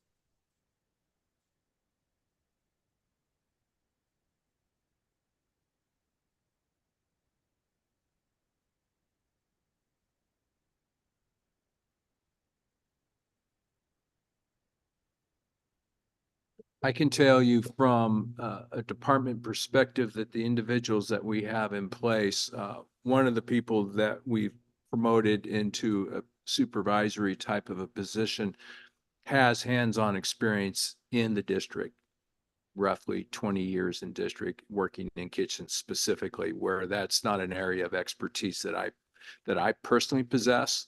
And so with that individual, that's my go-to person in the day in and day out operational. If there's issues or concerns that are arriving from ODE, that's when I would sit down and meet and we would discuss and figure out how to answer their questions. But essentially who we have in place doesn't have that college degree. Absolutely knows their business inside and out when it comes to nutritional services. And so I depend heavily on their input, and I also depend heavily on the input from ODE. That's probably the best way I can explain that to you. I can also comment on the cost savings on that. So the supervisory position does not pay as much as a director position, where prior to this year, we had a director in that position. And so there is a cost savings there. And there is still a portion of that cost savings there when we account for a portion of Mr. Lindenberger's salary as well to help or to oversee the nutrition department. As a follow-up to that, can you help explain the math part? And I know already called it out, 20, 30, 30, 20 for the different people. Is that 20% that's going to Mr. Lindenberger's, of his salary rate, it just gets taken out of the food services fund? Or are we saying there is a position that is food services coordinator, and that person would normally get 100,000, and then 20% of that, so then it's got Mr. Lindenberger would get 20,000 towards his, and then the general fund covers the rest of his salary? Or is it strictly just say, I don't know where you're 100 and whatever, higher 100,000s or whatever, is that 20% of that is coming out of food services? Does that make sense? Do you understand what I'm trying to ask? I do. I do. Okay. Is the 20% based upon his base salary? Your You need to backstop. Sorry. Yes. Sorry, I got really Yeah. laid back there. Is the 20% based upon his base salary, or is the 20% based upon what would be an estimated cost of a supervisor that had all the credentials? It is based on his current salary. Yeah, so any FTE split is going to be their salary, but gets paid from different departments when they pull it budget wise.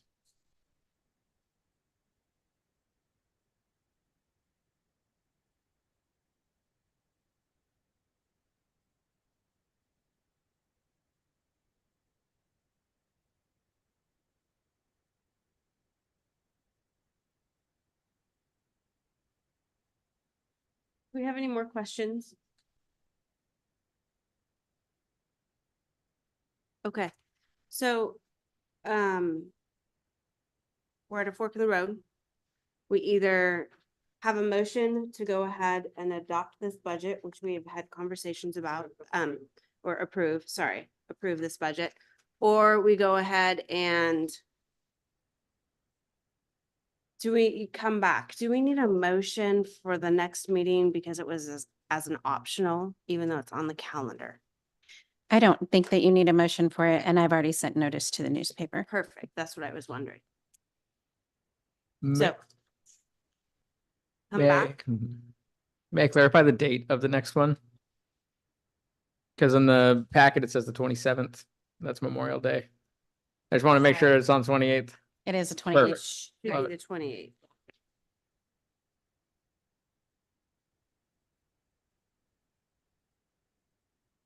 Six PM. Heather, are you able to put, as many of these changes as possible in a revised budget for us prior to that meeting?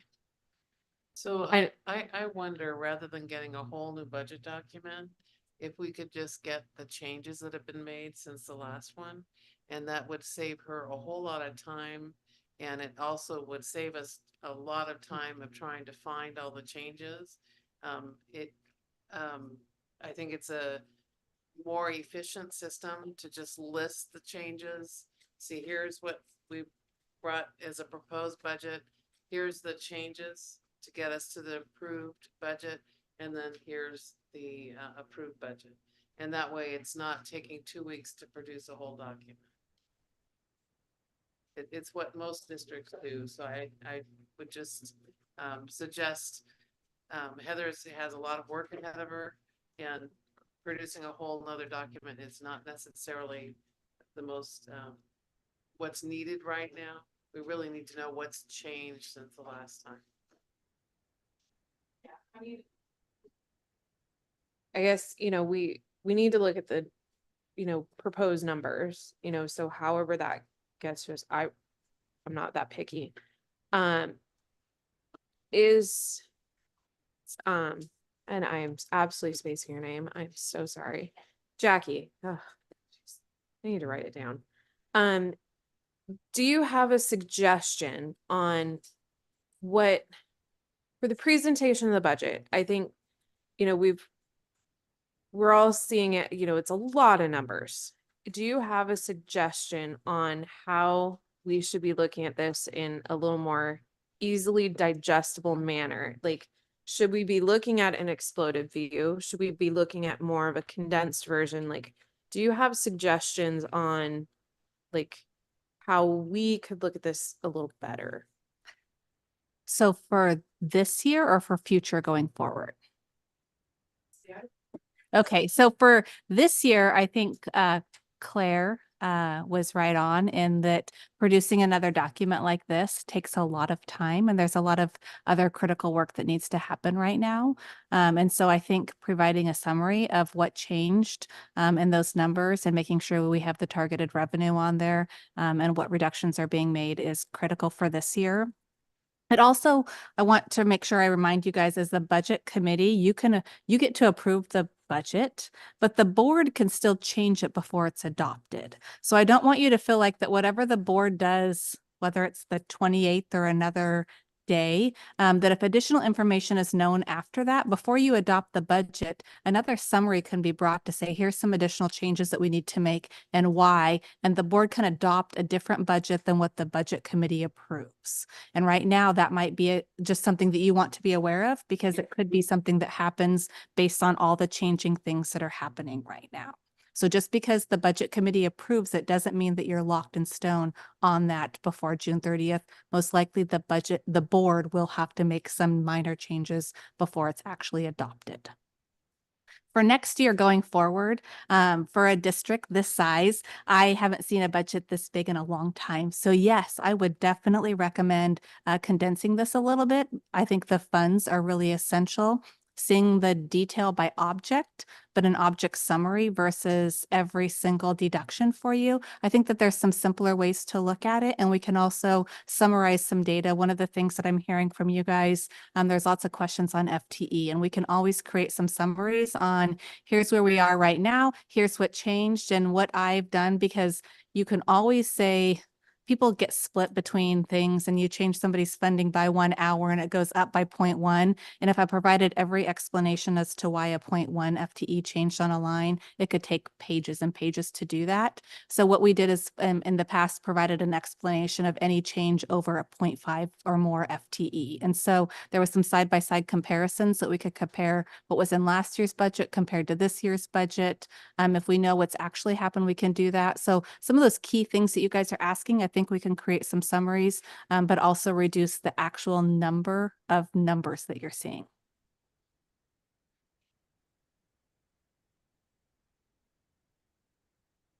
Jackie,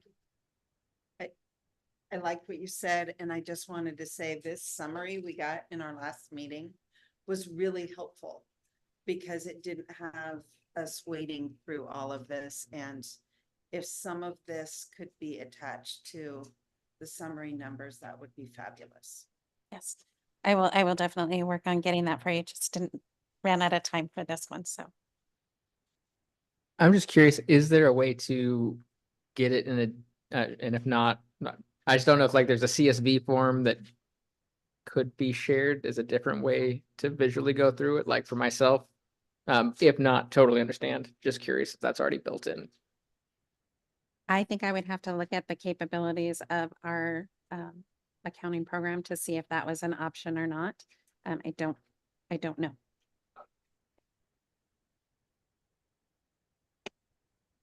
I like the suggestion, and obviously it's yours to do with.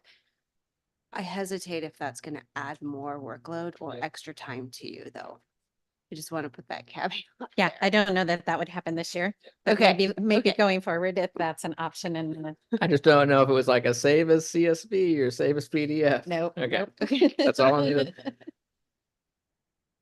Claire, you could probably remind me, at some point, there is a policy. Trying to remember, within a certain percent, over or under, it triggers a budget committee convening again.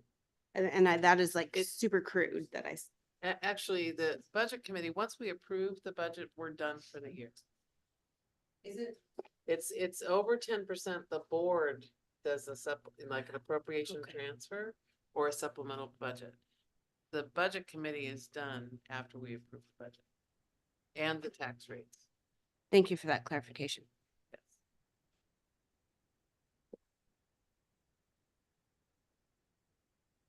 One quick question for you, Heather. I understand that we're switching all the accounting software. How is that going to affect, or will it affect what's going on with this? Or is that gonna, like, having all this additional budget work, is that gonna delay that switch that's already planned? I would anticipate at this point that there may be a delay. And we will work with the vendor as far as that goes, so that the financing for it is also delayed. Sorry, I want to clarify, delay in starting the switch. Delay in the actual implementation or go live data, yes. Perfect, thank you.